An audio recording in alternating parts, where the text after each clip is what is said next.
or is it the exact same color with the different color reacting to it? It looks a little more red, but it still looks orange. Or orangey. I mean, maybe like it's supposed to be a Christmas sweater. So it's like if somebody sold me an orange Christmas sweater, I'm going to sue them for disability It's a good abuse. fall sweater. Well, with the blue background now, I can kind of see it as like a kind of muted red. But it still looks on the line. But also, your skin tone normally looks. You're normally darker than that. Yeah, your skin tone is a little bit more Trumpish than it looks like in person on here. So I'm betting your exposure is too high. It's the exposure or the temperature Cool setting? down. Are we cooling it? Oh wow.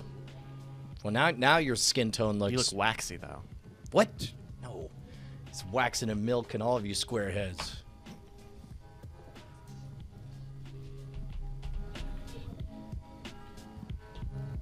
I don't know. What happens when you go down the slippery slope of caring what you look like? You're like, forget it. I'm going back. I'm going back. Yeah, I mean, listen, it's a slippery slope from daily shaving. How's this, All right. guys? It's good. It's a Is good it- color hold on. balance Oh, here. you know Alright, what? let me- I feel that. Hold on, wait. We got Joel Schumacher. Yeah, go ahead. did my There we life. go. We're all gonna go. Yes, I'm Violet from. from Willy Wonka. Yeah, exactly.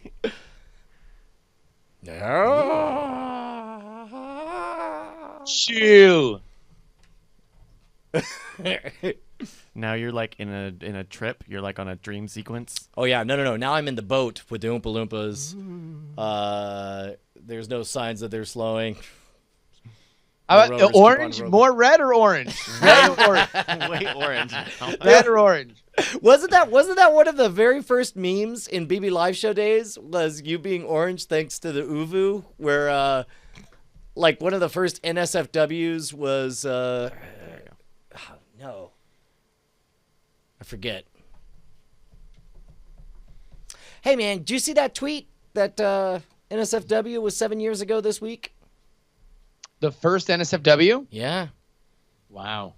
yeah, 7 years ago. Wow. It's been a long road. Old check mark. Good call, gambling man. Accurate. That moment Dan Rollman was just looking at Kuan like, no, I'm just watching a kid eat an apple. What Yeah. what is this?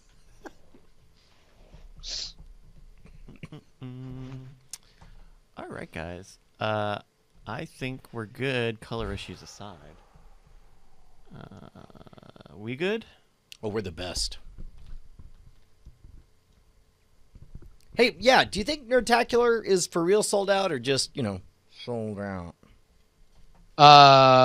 As I understand the way that he does stuff, there's like that's their minimum to do it, but then like past that, they're basically gathering how many people are upset that they can't go to then make the next bet to like What they get, can commit to.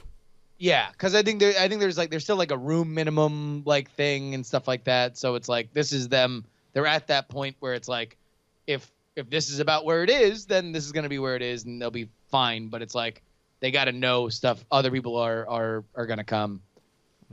All right, give me a quick second to make sure the kids aren't setting anything on fire, and then we're good to go. Okay. Hey. Fire watch. Fire alert. Also, heads up to anybody who doesn't have a ticket. People who have tickets now will have a reason why they're not going. Yeah. I mean, it's so early and so far out that there will definitely be cancellations. Bryce, did you get a ticket, or are you gonna slip in on the jet stream? I figured I would slip in again as a production. Good. No, yeah, that's what I was gonna suggest. Yeah. Worked out pretty well last year. No, yeah. Can you, Justin? Can you goose your audio up a little bit, just a touch? Yeah. Yeah, I can. Cool.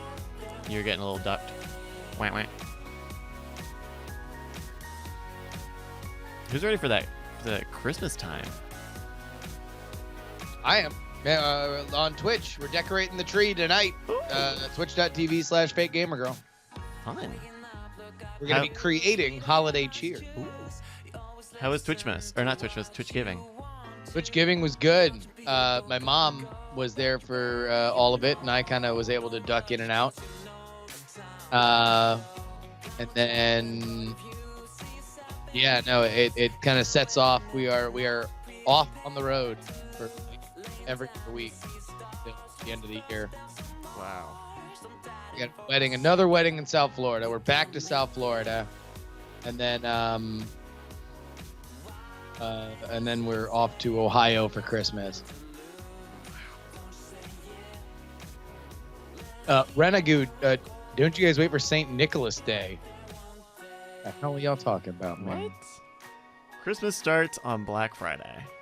Christmas starts as soon as you take your first Thanksgiving poop.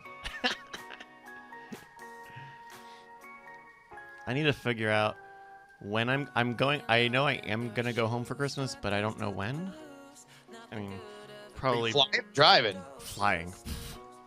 Well, then you better figure that out. I know. Well, yeah. My parents are sending me some money so that I can buy a ticket also, but I have to wait for that to come in too. But yeah, I should You know what might actually be just the smarter way to do it? Yeah? Now that I've flown around a bunch, What's up? is just to buy a random ticket on in the vicinity of when you would normally fly, Uh-huh. and then if you need to, just change it for the change fee. Yeah. Because Well- you're gonna buy it now, which is within a month, so Mhm. you are holiday plus within a month. Which I would not be shocked if between when things are first going on sale and what they go on sale within a month, it might not just be the 200.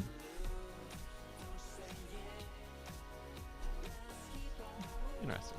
Yeah, I just need to sit down and look at all that stuff. Yeah. Sit down and take a moment. Yeah. It's a bit overwhelming.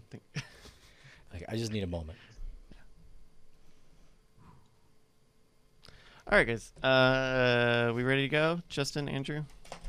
Yup. Yes. We're okay.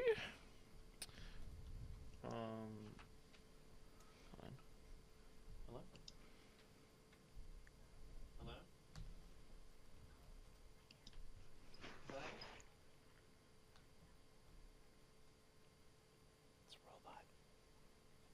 It's a robot. It's a robot. It's a robot. Oh, is I it? told you about this chick. Oh, it is. It's the best. It's the same recording. It's the best robocall I've ever gotten. That opening is amazing. Orlando, Florida. It said, "Oh, my headset Yep, didn't work." that's exact. I got the exact Oh same my one. It's a good God. one, right? fucking crazy. Isn't that brilliant? That's amazing. Jesus. Yeah, Damn. crazy. Sorry, guys. No, that's the sales call, robo sales call, but it starts off with this awesome way to disarm you, where it's like Yeah. you're like hello, and then She waits a second. She waits a second, and then she goes, oh, hold on, and then and she flutters her out, and you hear some clamoring. She goes, my headset wasn't on, and so you're like, what's up? You're like, I'm so sorry. I was just calling to tell you that you won a fabulous vacation from Orlando, and all that stuff. I had a call earlier in the week where oh, hello, I'm calling from the Windows support team. Those. And we've noticed some possible problems with your system here, and we'd like you to do us a favor if you could right now. Are you in front of your computer? Which it's hilarious. I'm on a Mac. I'm Yeah. like, yep, sure, okay. Go to the Start menu. Click on the Start. Uh-huh. Okay, I need you Right. to go over here, and I need you to read me this. So what it is they have you read your security numbers thing, and then they give you this sort of this is bogus thing. And so I go take several steps. Can you recall the number to me now? I'm going as far as I can. Yeah. And then I'm like, hey, I know you don't think of yourself as a bad guy, But you take advantage of people when you do this. People don't know anything about it. Maybe you just show up at work and you're like, this is just a job. It's a bad job. You're a bad person. When you're doing a bad thing and you know this right now. Oh, that's and amazing. He stays on the line. I'm like, we all have to make choices of what we do. But right now, if I didn't know anything better about computers, you would be abusing that knowledge. You'd be taking advantage of it. And maybe you feel that that's okay, but deep down that's not a good thing to do. That's what a bad person does, and you should feel bad about yourself and the choices you've made. Oh, that's amazing! Then I get click. That's my new jam. Yeah, You hit them where it counted. Is a trenchant moralization lecture? Well, no, like, because what I would always do is, at some point it becomes clear I'm teasing him, and then all of a sudden he feels like the wounded party, because, like, my job is like, hey, I am doing a right and just thing by wasting as much of this person's time as I can. I'm making their operation less profitable. But at some point a switch flips, and all of a sudden, like, just all the facade of being nice drops and he starts cursing me out and hanging up on me. But I think what you're doing is much better. That's a great way to go. Theoretically, the best thing to do is just to hang up, because I've heard like, oh, sometimes they may dox people or go after them, but I'm like, I don't know. It felt like kind of like this. Do you really feel good about yourself? This is not a nice thing because you're a bad person. Nobody likes to be told they're a bad person. Yeah, right. No. I usually just I hang up, but I'll just say I'm hanging up. I love you a lot. You're great. I love you. I'm hanging up though. I'm gonna hang up right now. To you Bye. and me, Brian. I love you. Yeah. Wait, that's what you say to me and Andrew. Hold on. What were you supposed to take from this? What really threw me off about this one is that it was from the same extension code as my phone number. Yep. Oh, interesting. And so I thought maybe this is the same prefix, a family or someone. Yeah. You know what? I wonder if that's what happens to me, because if I see I get this, the 512 for Austin and then the same 3 digits, you're like, well, that's not often. Yeah. It wasn't my first 3 digits, or it was 757, but it wasn't the other first three. Yeah. Okay. But interesting. That is weird. Interesting. Woo. All right. Are we the show? Is the show beginning? No. It's a great show. It's been after. All right. Let's go in 3, 2. Welcome to the Weird Things Podcast. I'm Andrew Main, joined by Brian Brushwood. Hello, you beautiful citizens of the internet. And Justin Robert Young. Hey, gang, it's me, and I'm back. Gentlemen, I have a whole show planned out, but first, you know what time it is? It's Sunday? Night Attack Name Chant Corner Hour.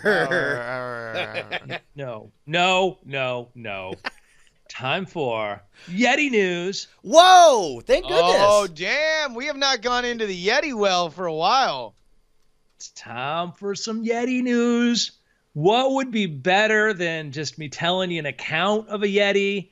How about Russian dash cam footage of a Yeti? Oh my gosh. Are you saying that there's such a thing as Yeti images? And that we can license the photos from Yeti images? We got the proof now, skeptics. I have not watched this, so Bryce, if you can pull up Yeti dash cam, I can email it to you, but you're usually faster at finding this stuff. He's already got it, dude. He's got wizard fingers. Here, Bryce, pause it for a second. This is a 1 minute, 40-second video. For those of you who are not aware, obviously the dash cam culture in Russia is ubiquitous because insurance scams are such a pervasive thing. So the idea that that dash cams catch everything in Russia is not necessarily the kind of thing that it would be here in the States, where you'd be like, I don't know, is this legitimate, right? Like there's an air. We trust Russian dash cam videos, I think, more than we would in other countries. Is that safe to say? Mainly because, like, if you pull out a cell phone or if you pull out a film camera back in the day, you're doing so with the intent to record something through the lens of your experience, whereas dash cams are just always on. So oftentimes, like, some of the best reactions to that asteroid, crashing into that city are all super authentic. All right, so here, let's go ahead and take a look here. Yeti dash cam video, a snowy road. Yeah, lots of snow, a little bit of droplets on the windshield. I'd say out, like all you can see is the road. 2-foot snowbanks on each side. The road's not visible because there's snowpack all the way along, and it's black outside of.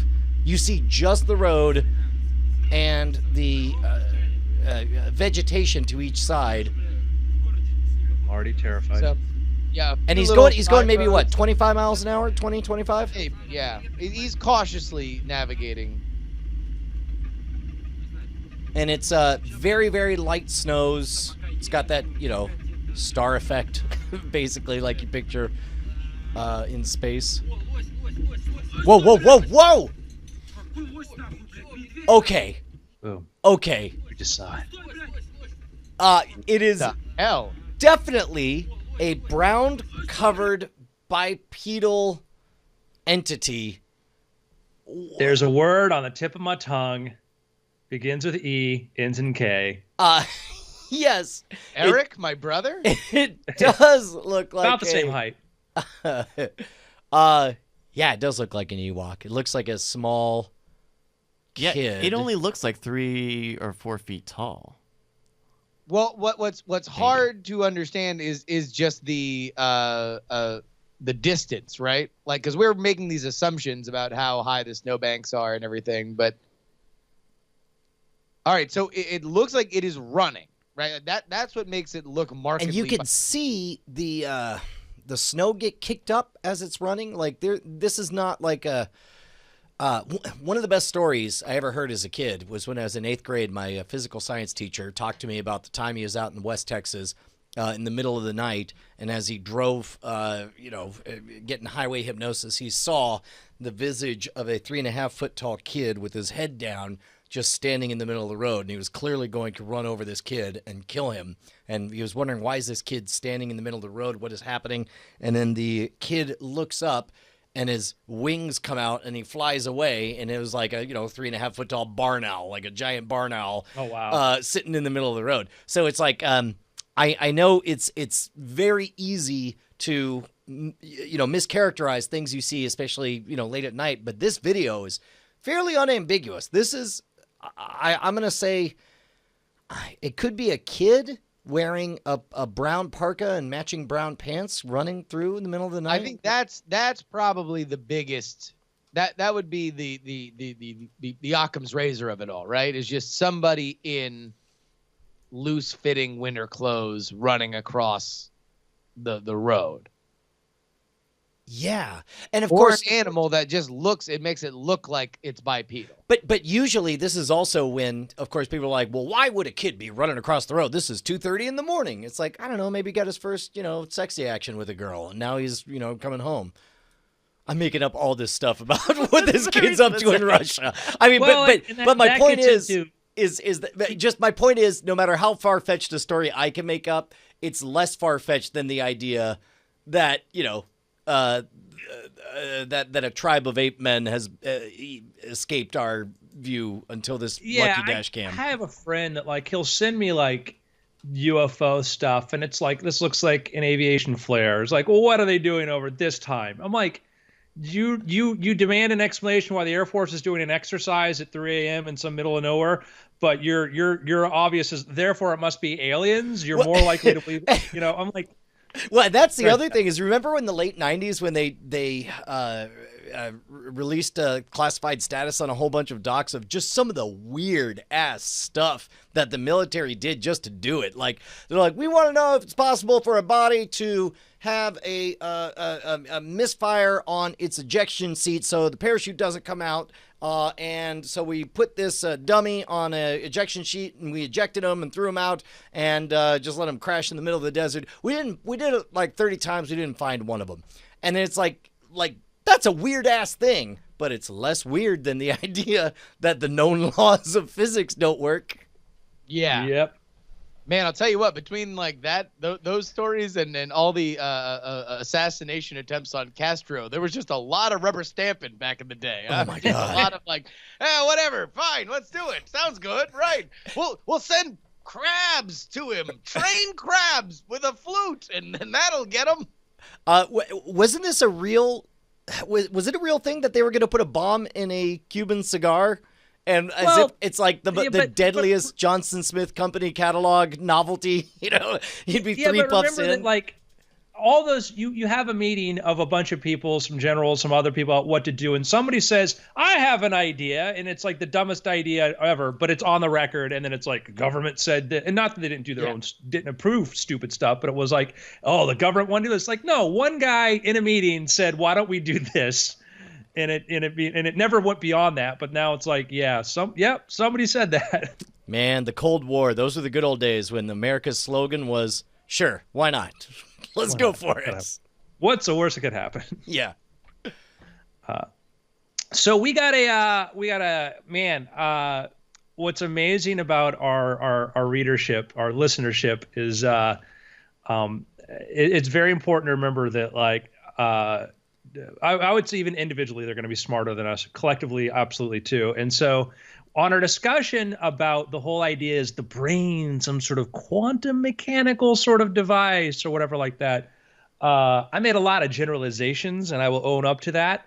And we have somebody who's wants to provide some clarification. And let me read this. This was sent to Neshcom, so I'll read it as if I were Neshcom reading his mail. Or that's Bryce for you. It says, I have a message for that idiot Andrew and Brian. I added that part. Little bit of editorialization happening. Yeah. I just wanted to clarify some points that were slightly confused, misinterpreted in the episode. You're being kind. I don't mean to nitpick and say, point, you're wrong. But we were. Just further vet some other points made in the episode and central to the conversation. All right, yeah. Who are you, sir, to question us? Me, a cruise ship magician. Justin, well, we don't know what he does. And Brian, a fire eater. I was not named. Yeah, that's right. No, he didn't need to be corrected. I have a PhD in organic chemistry from MIT, so I'm not just talking out of my butt. Strictly speaking, different isotopes are not 100% chemically the same. And let me just say right now, he's absolutely correct. And if I was trying to frame it differently, I would say that was correct. I was trying to mean, when I said the chemically the same, I meant from in classical physics, not getting into quantum stuff, you would go, these are the same. And they're not. They're absolutely not. But I did not make that clear. Thus, the fact hammer slamming down on me here. Hey, real quick, time out. Take the L, Andrew. This is Take the L. You too, Brian. You share an L. Break it like the wishbone. That's fine. That's fine. This is the part where I try really hard to figure out what we're being corrected on. Which discussion was this? What were we talking about before? So we were talking about the idea that, like, is the brain, I was bringing up the theory this physicist had that the brain could be actually function on some quantum level, because he was looking at drugs that had lithium that sometimes used an isotope of lithium and behaved differently, right? Got it. And he was extrapolating that into the idea that perhaps there is some quantum process that take place in how we think and how we handle stuff. I was trying to make I was trying to say, like, it's an interesting point because we're discovering these quantum effects, that happen when you inside of different forms of chemical processes. And I made some very generalizations about saying, like, yeah, in chemistry, isotopes don't make a difference, whatever, which is not true. What I was trying to say was that, like, if you just approach it from like a periodic table point of view, sure, that doesn't become effect, but they absolutely make an effect. And let me read the rest of it because he articulates it far better than I do. Artfully and correctly, he says, strictly speaking, different isotopes are not 100% chemically the same. The vast majority of properties are similar. However, when it comes to making and breaking bonds, different isotopes can result in reaction rates.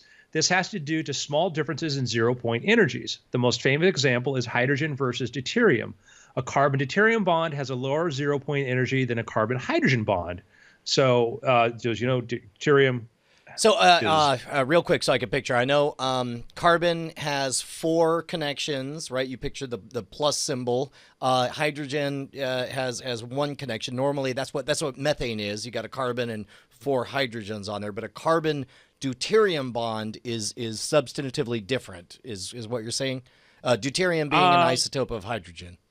I think that the difference just happens to I will let me just continue on. All right, let's let the expert. Yeah, a carbon has a lower zero-point energy than a carbon hydrogen, so it's a lower energy level. This means that the activation energy for a specific reaction will be slightly higher for deuterium than hydrogen. So in theory, like, the bond wouldn't look different. If you looked at the model, it wouldn't look different. But remember that because of there's a different density in that deuterium. It's a heavier atom. It's heavier, and so it's not like there's no effect to that at all. So as he points out, you can look up the kinetic isotope effect, which I'm going to point out, by the way. vaguely familiar with it, but the Kinect isotope effect deals with how these different bonds affect whatever. One of the explanations for that, or the prevailing, is quantum tunneling. It gets back into the best explanation is looking at it from a quantum physics point of view and how energy moves from one point to the other, which you can't. We don't have a model for how these things work in conventional when I say conventional chemistry, I mean non-isotopic chemistry, whatever. And so isotopic chemistry started around Manhattan Project stuff, and then the deuterium stuff was like in the 70s and stuff, where they first started saying, hey, maybe there's a difference here. Real quick, if I could just, for the listeners, you ever start playing a video game and you think it's going to be super easy, and all of a sudden you realize the skill level just whoop? That's kind of what we just did on the podcast. All right, let's keep going. Well, yeah, I mean, listen, I mean, this is a guy listening to us going, no, guys, let me clarify this for you. He points out the quantum effect has such vibrational modes are directly related to Schrodinger's equation, meaning what's going to happen here, etc. In the end, all chemistry is quantum mechanics, is very complicated, practically unsolvable equations. What does all this mean? Biochemistry is all about reaction kinetics and competitive binding. Therefore, putting in a different isotope can possibly slightly alter a complex cascade of interactions, giving different results. Drug companies are even looking into deuterated drugs now to exploit these differences. That means ones that are using deuterium instead of just regular hydrogen. Okay, so the idea is they're saying, man, if we use this isotopic hydrogen, maybe it affects things differently. That's me adding that in. So this is why I would not recommend downing a bottle of heavy water deuterium oxide. Noted. So in conclusion, yes, the brain is quantum because chemistry is quantum, and isotopes do have different chemical properties.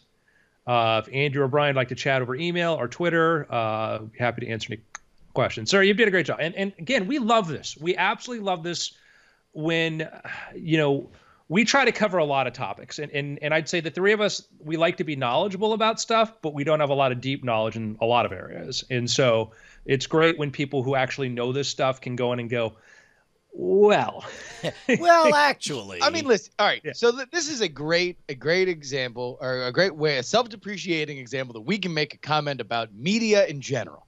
People that you follow on podcasts or television, many times even columnists, writers, they are good at being entertaining, and hopefully they can not get things too wrong, and they can continue their knowledge with you. But our job here primarily is to be a fun show that pretends to be knowledgeable, which is why we, I think, unlike many other people that can get stuck in the trap of believing that they indeed are the font of knowledge, welcome anybody who actually knows more than us so we can then bring your information to the stage and synthesize it in the most entertaining way possible.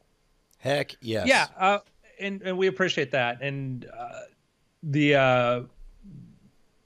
and as somebody points out, you can always ask other people, and you can, but here is the, I'm involved in a group in LA that when researchers and stuff, or people who are writing books or scripts and stuff like that have science questions and stuff. I sometimes get stuff because I'm like, well, go talk to so-and-so. And they're like, what about these two physicists? I'm like, that's not their expertise. They'll give you an answer, but it won't be as deep as this other person, because everybody, myself included, loves to have opinions, loves to be able to tell you stuff. But some people are much better answering it than others. So I would suggest when it comes to questions about, brain chemistry and stuff, an organic chemist from MIT probably is going to know more. Hey, listen, let's just say there's a reason why we started the podcast with the Yeti sighting. Exactly. But again, we appreciate that. We know there are a lot of people out there that listen, and then sometimes, you'll hear us, and sometimes we're just trying to generalize to the point of making something not true, which is good. Please don't be afraid to go in. You're not going to hurt our feelings or whatever. I mean, we love to know when we're baffled to find out that smart people are listening. Mm-hmm. Humbled and honored. Yes, absolutely. So I've had great discussions with people who are like, well, let me clarify this for you. I'm like, oh, okay. It's good. Now I know. Don't drink a bunch of deuterium oxide. Dude, no, Settlement. that's seriously, that's important because G.I. Joe just barely beat Cobra to the heavy water because they had to fight the giant tube worms in order to get the 3 different Dude, substances. I for would the... come home and eat my Little Debbie's cakes and watch that. I was when G.I. Joe was this special mini series run after school TV, sitting there watching the latest episodes as they're getting that heavy water. That one in the Trials of Lino was, it's like G.I. Joe had the like, we need the 3 Jeep drops to get in the gloop glop, otherwise the world ends. But then they came back 2 years later. They're like, now there's 6 global globs that have to go on the bleep blobe. And then Zartan shows up and he's like, nah, we're on our side. We have a stake in the game. Hey, by the way, speaking of G.I. Joe, former guest on this show, Aubrey Sitterson, is currently writing the new relaunched comic line of G.I. Joe. He did a big Street Fighter versus G.I. Joe tournament mini, and now he's writing the new line. So everybody go ahead and support Aubrey, who is a rad dude, and everything I've read that he's done so far is great. And he has a like all of us, an abiding love for those G.I. Joe characters. Speaking of support, hey, everybody, patreon.com/weird things is where you can support us. Hey, while you're rushing out to buy Aubrey Sitterson's comic, why don't you throw a few shekels our way, huh? Hey, I mean, do you we're realize showing up every single week doing this show for you. So, do you realize, like, there's been a lot of fluctuations. There's been changes in the way that that Patreon runs stuff. But I'm right now looking at Graftreon, GRAPHTREON.com/creator/weird things. Over the life of our run, there was this big moment when everything reset and they recalculated the way they tally everything up. We've never been above $500 an episode, and we are unbelievably close. We are $491.70 per episode. If you guys enjoy the show, you get your very own RSS feed. You get to listen to the show and after things immediately after, all in a big old 2.5 hour rock block. Can't recommend it enough. Let's get over 500 an episode. That'd be amazing. Yeah, let's just do it for the fun of it, and the money in our pockets. But that's not the reason.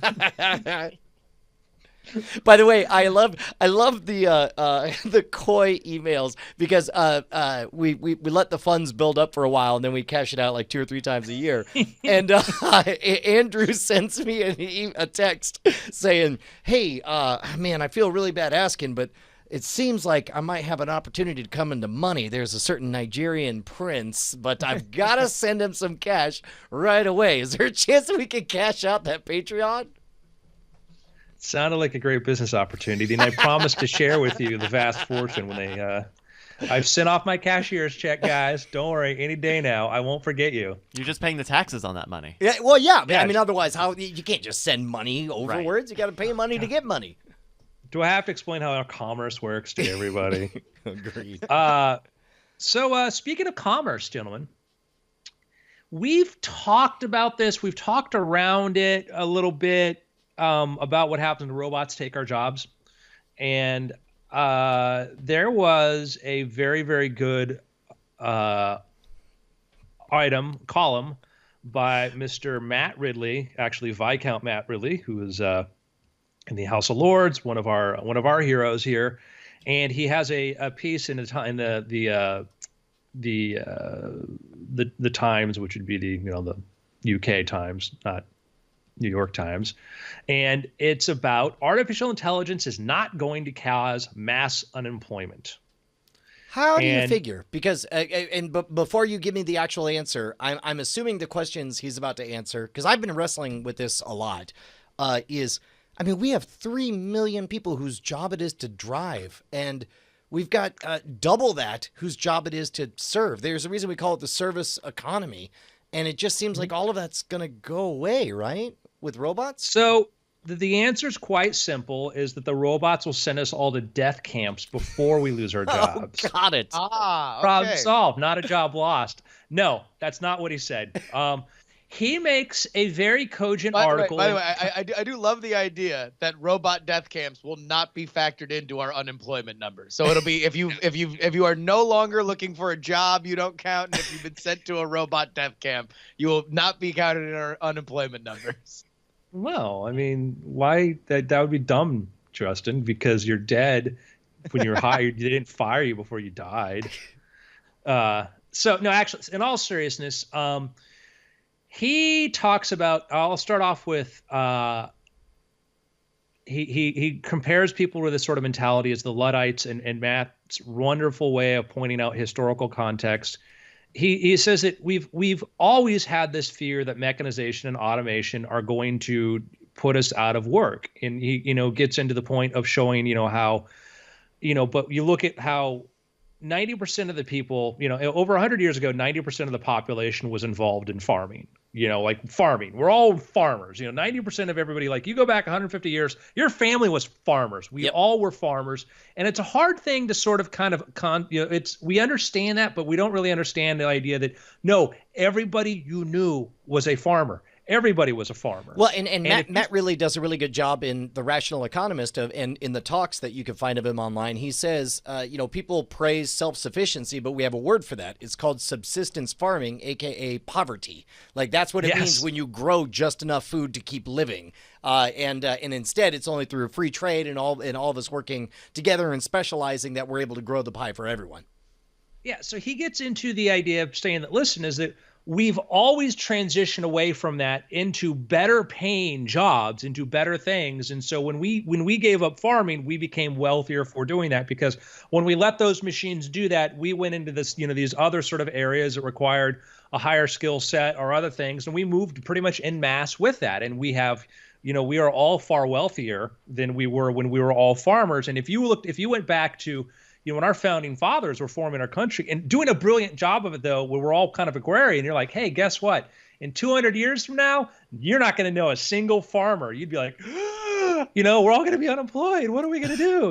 It's like, no, like, we're going to be doing a lot of other stuff, things that we can't even describe now because we don't have the context, but service economy, part of it, information, all that. So he gets into it. It's really worth reading his art, reading the thing. He points out there.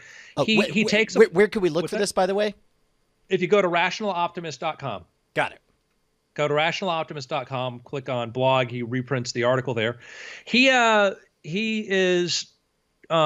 takes apart some people that like Tyler Cowen, who I think is a really fascinating economics writer, George Mason, but he points out, like Tyler Cowen said, think of it as digital social Darwinism, the clear winners and losers.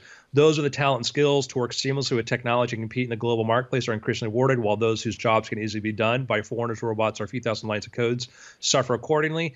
Matt responds to that in his column saying, yet we have been automating the workforce for 2 centuries, and so far the effect is to create more jobs, not fewer. Farming once employed more than 90% of the people, and without them we would have starved. Today it's just a few percent. The followers of the mysterious Captain Swing, who destroyed threshing machines in 1830, were convinced that machines still work, instead of which farm laborers became factory workers later became call center workers. In both transitions, pay rose and work became safer, less physically demanding, and less exposed to the elements. And so he goes through pointing out a number of these points in the past where we've said, hey, this is going to happen, and kind of say, hey, yeah, we've been crying this, but we've gone through these big transitions before. And then he addresses the idea of like, well, are we going to hollow out the economy, which is a fear, that the idea that the polarization where we just lose a middle class and we just have a lot of poor people and some really, really wealthy people. And he cites some stuff by Don Boudreaux, whose stuff I think is really very well articulated and all that. So he's making a I think it's worth reading of his point about how, no, we've continuously moved. And I think that he's applying the same logic to like, because, when I talk to people like, well, like, what if we run out of food? Like, no, we keep producing more. What if we run out of jobs? No, we'll keep inventing more. So, I mean, it appears as if he's saying that the one thing that we are better at than losing jobs by way of automation is that automation inevitably helps us create more cruddy jobs. We will never be without cruddy jobs. Like, farmer. I mean, I don't even know about cruddy jobs because, like, let's say, and I get where you're coming from, but I want, like, our destiny is to all become artists, right? Of some variety. I don't know that. Well, I mean, yeah, I think it's easy for us all people who create things. I mean, obviously, we always look through the world in our own image. Everybody on this podcast has something available right now for sale that is an artistic creation. But I do think that the way that we conceptualize what work is has and will continue to shift. And I think what the point of this is to say that we've always been worried that it will go away, and yet it has not. So why are these specific challenges different than all the versions of machination that we've seen in the past? I would, Brian, to your point, I would certainly say that there is a trend towards doing. I mean, there's the hard problems we still have to solve, but and there'll always be hard problems to solve, and humans deciding, well, let's try to solve this problem or whatever, and probably getting the AI going, what about this? But I would say yes. I would say that entertaining each other, and doing the things that we did when we walked off the farm and sat around on the porch to, fill up the rest of the time. Yes. Yeah.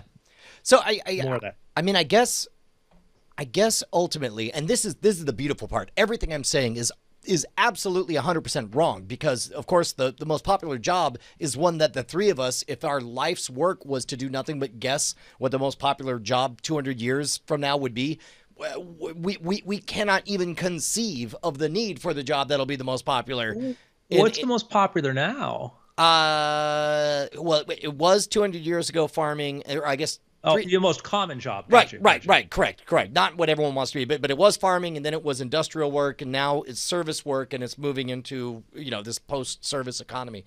But I'll just say, it's interesting. We have twice as many government workers as we do manufacturing people in our country. All right, so there's so many different places to go. It's so fascinating. Yeah. So I have this weird gut feeling that once we get robots doing all the survival stuff, including things like automating vaccine trials and coming up with computers that write other programs to do more computing for us and so on, it seems like the three jobs I can think of is that humans will do is scientists, men and women of leisure who basically try to solve big problems and understand things. The entertainers, artists of all varieties who seek to provide value in other people's lives. Let's clarify. We can throw being a chef. We would put into that category. Correct. Yes. And then and I guess explorers, people who are like, let's get off this rock and go somewhere else. Mm-hmm. I mean, is there any other big category that you could think of that we'll be doing once robots do everything we don't want to? I think that you're still going to still need people creating companies to address human needs. You're going to still need inventors. You're going to still need people who are sort of the liaison between computer technology and human needs and wants, and we can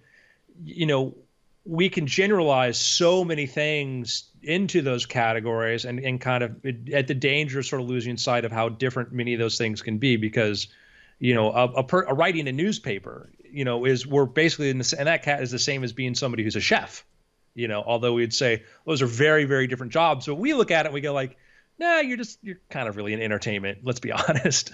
Right. Ultimately, you're not providing the food to give sustenance. You're providing food for entertainment, right? Yeah, exactly. So I think that there's going to be, a lot of big things, and I'm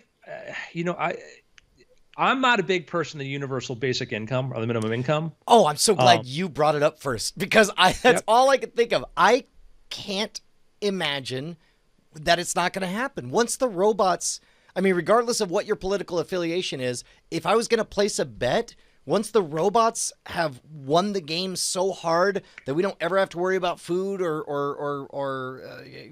let's say healthcare and all that stuff, at some point the pie will be so big that people will want everyone to have money automatically given to them so that they could spend it on stuff that they do. Yeah, but my point is that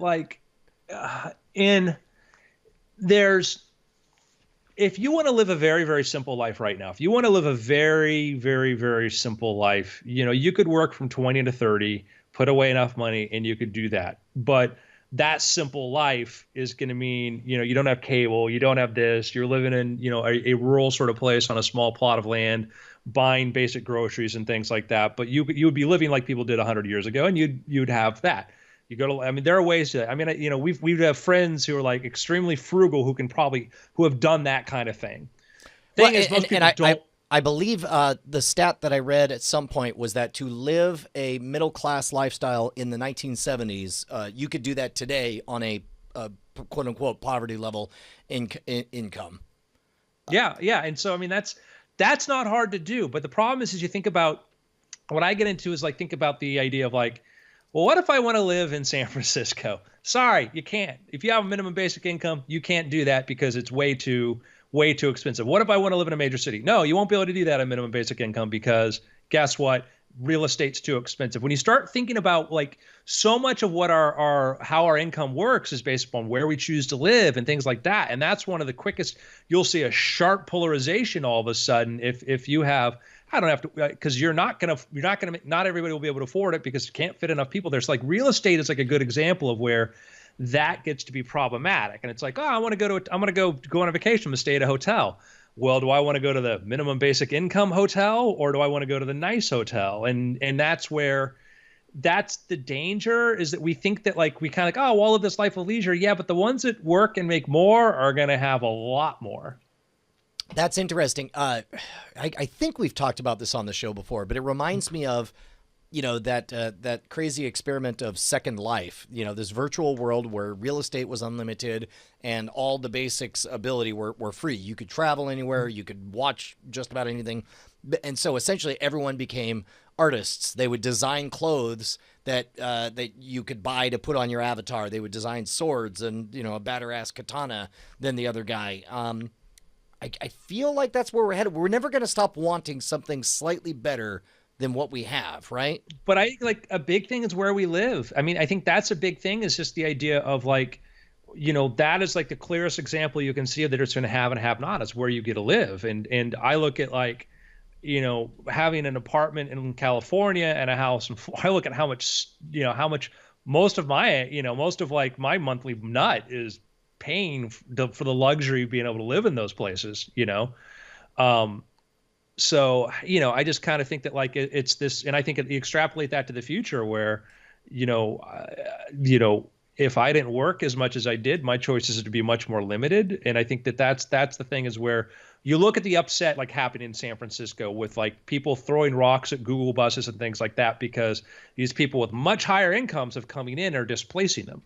And I could see that if we're all kind of become a welfare state, that's my fear is that which by the way, happening in the next 2 years in Austin, I guarantee you. What's going to happen? That exact same situation. Like so many of the parallels between, especially being downtown in Austin over the last like 2 weeks. It's like, man, that looks like what I would have projected Oakland looked like 3 years before I got there. Wow. Like, wow. And you know, the difference is in Austin, you can sprawl out a little bit more, but at the same time, because the highway infrastructure is so limited, you're going to have the exact same bus situation where people are going to be living in other places and then busing there, and people are going to be upset about it. Like, it's going to be the same. Like the Google bus thing. Yeah. Yeah. Man, I'm so curious to see how it all shakes out. I'm going to make a note here. Remember to live forever so I can know how everything works out. Got it.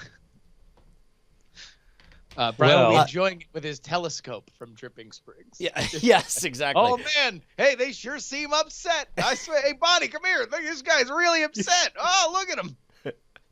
I understand the appeal. Like when people talk about minimum basic income, I understand the appeal of that. But it's one of those things you have to stop and sort of think through, like, what is the outcome of that? Because you look at, you know, part of if you understand where wealth polarization comes into, if you're living paycheck to paycheck and you're not saving money, somebody who just saves 6%, 7% from every paycheck is going to not just be outpacing you, they're going to have an accelerated rate of outpacing your income level. You know, when you look at that over 20, 30 years, and they're going to jump up an entire income brackets, while it may not look different in a micro, frame, when you expand that, and when you talk about minimum basic income, where you talk about like, that's been the challenge of the welfare system, is the idea that in a society that tries to look out for everybody, is you want to make it so when people encounter hardships and stuff that they're not starving, they're not destitute or whatever. But it's like, okay, what's the balance between that and not creating a generational problem where the next generation is dependent all of a sudden, upon that, like, or it becomes classism, where it's like you were just born in the wrong class. By the way, one book that explores this idea peripherally, but really, really cool, is The Diamond Age by Neil Stephenson. In it, there's two siblings, and one of them is adopted by the Victorians. There's different. The idea is because through nanobots or whatever, you're able to create so many different things.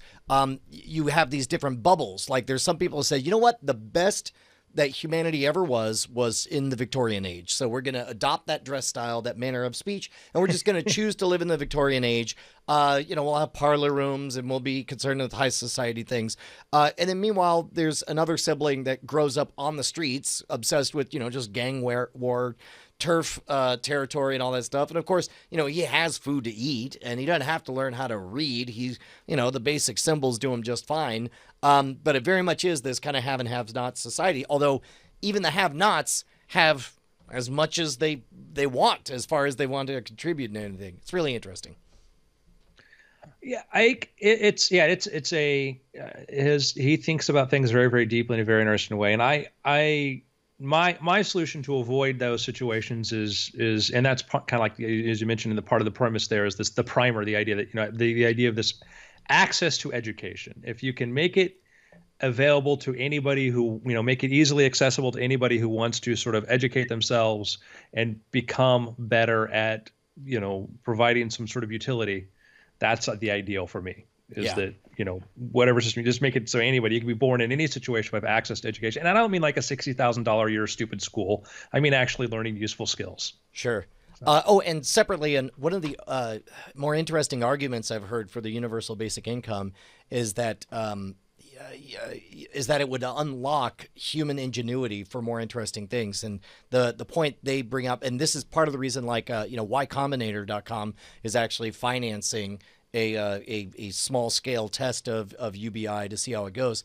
But the argument, one of the arguments they make is that the biggest scientific advancements in the 19th century were conducted by people who didn't work for a living. They were men of leisure who had money, and they were able to, for the status they could get, invest their time and effort in, doing things like, categorizing finches and all of that stuff. Which, again, I am not speaking to whether or not they're right or wrong, but I thought it was a really interesting take on it.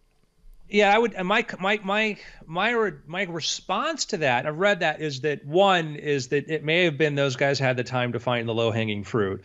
Two, and there could have been a hell of a lot more of it if you had a professional class of that, because you look at how long it took to get things done, and they were the only ones doing that. So it's hard, because it's like I've had this discussion with Matt Ridley though, because we're talking about we have sort of maybe different views on sort of like copyrights and stuff. He's like, well, Mozart did fine. I'm like, yeah, you had one Mozart, only one guy. He got sponsored by the state to make music. The thing that's interesting to me is that I have both personally witnessed people who are very high output, intelligent people who all of a sudden didn't have to worry about income, and I watched their output drop. Somebody who wrote a book every 4 years to 0 books over a 20-year period. You had one of the founders of BlackBerry, of RIM, created this institute in, Canada to like do advanced physics research. And we've had these other like physics research, institutions in the United States. We're like, we're going to get the best and the most brilliant people in the world, and we're going to put them together and not let them worry about grants or anything, free of any of this sort of restraints. And their output's like nothing. I mean, without having to solve and deal with a ready crisis or solve an immediate problem, their output goes to, drops precipitously. And it's anecdotal, but that's my thing, is like, I seen once people get comfortable and they don't have to work for it, they don't do anything.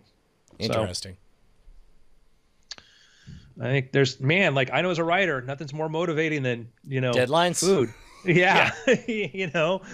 I'm much more productive, but I'm like, how am I not going to be homeless next year?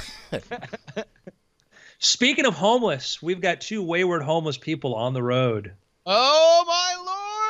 All right. If I remember correctly, we mainly followed Justin's side of the journey as he navigated his way through the underground complex surrounded by Quiznos, Dr. Pepper, SpaceX, DuPont, Stamps.com, and Casper mattresses. And I think Justin killed Mark Maron. Is that how we? Yeah, did that happen? I sold out Mark Maron either in the same breath or right after I quoted Gucci Mane, and he was tortured and killed. Because they are on the hunt to understand the cult of Diamond Club, because they believe that the cult of Diamond Club is somehow tied to this scourge, and they are very keen on killing anybody who might be a part of it. No, let me speak as the spokesperson on behalf of the Protectorate. Wait, how did you get into our inner dialogue, sir? No, I'm in front of him right now, sitting at the table. Okay. All right? How did I get to you then? I'm in another part of the complex. Oh, well, we'll talk about that in a second, Brian. But Roger. I'm just to clarify, we're trying to stop the spread of this disease, and we do not have a lot of time to waste. And I asked you honestly, like, hey, we need to talk to somebody else who might be a Diamond Club. Just give us a name. And you're like, Mark Maron. We're like, we trust Justin. Justin would not lie to us. I mean, and Justin. then what did you do? You went and killed him. We went to ask Mark Maron. And guess what? You failed. No, you don't get to play that. We asked Mark Maron. We're like, hey, listen, we're really trying. We're under time crunch. We need to solve this thing. Justin says you're a member of Diamond Club. He's like, I don't know anything about it. We're like, all right, listen. You're lying to us because Justin would not lie to us. Either you're a liar or Justin's a liar. Who's the liar? It's like, Justin must be a liar. And we're like, don't call him a liar, and slapped him, And then he's like, no, Justin's lying. Like, good time is ticking, Mark Maron. Like, put a gun on the table. Like, we put one bullet in the chamber. We're going to spin it around. You got 6 chances. You got 5 chances to tell us the truth here, right? Like, tell us about Diamond Club. I don't know anything about Diamond Club. We're like, all right, this is bullet number 1. Bam! Okay. It was in the first chamber. My mistake. Yeah. I was meant to scare him. Also, it was an automatic. And that was probably a problem. You know how hard it is to get blanks in an apocalypse? You want to know what? You want to know about Diamond Club? I'll tell you anything you need to know about Diamond Club, but I need Brian by my side. We need to get Brian in here right now because he knows half this story, including the half that I don't know because we were separated at the time that everything went down. Meanwhile, wherever I am, I'm trying to reenact that scene from War Games where it's like I'm taking an old tape recorder and using some forceps to clamp them on, and I'm hoping it'll go doot doot doot doot doot doot so that I can play it back. As you're doing this, the doctor and his helper are watching you as you're restrained in some sort of delirium, moving your hands and your fingers. It's like, what is he doing? It's like, I don't know. Did he just make a deep? Does that sound like a sound from War Games? Like when he I think that is. And like, wait, that's actually our door code. Close it and change it. Okay. How fortunate. So, Brian, your eyes get pried open, right? And the doctor, probably not an actual doctor, but he's staring into you. He's like, Brian, today is your lucky day. Is it because you have more Quiznos? I never quite Brian, if you cooperate and you relax, you're going to have all the Quiznos you want. All right, I'm in. Brian, as you know, people upstairs say things are getting kind of scary out there. It's a terrifying world. Take it from me, independent podcaster in the apocalypse. It's rough. I'm telling you what, we need some help. We got to bring law and order to this world, and I don't know if we're going to be able to reverse it. I don't think society is coming back the way it came back. I don't think it's coming back. Not that it ever came back, but you know what I mean. I'm not good at speeches, Brian. All right, well, what can I do? First of all, can you untie me? I think I'd be more helpful if I weren't tied down. Oh, Brian, you're going to be happy for the restraints in a moment once you understand what's happening. Oh, that sounds ominous.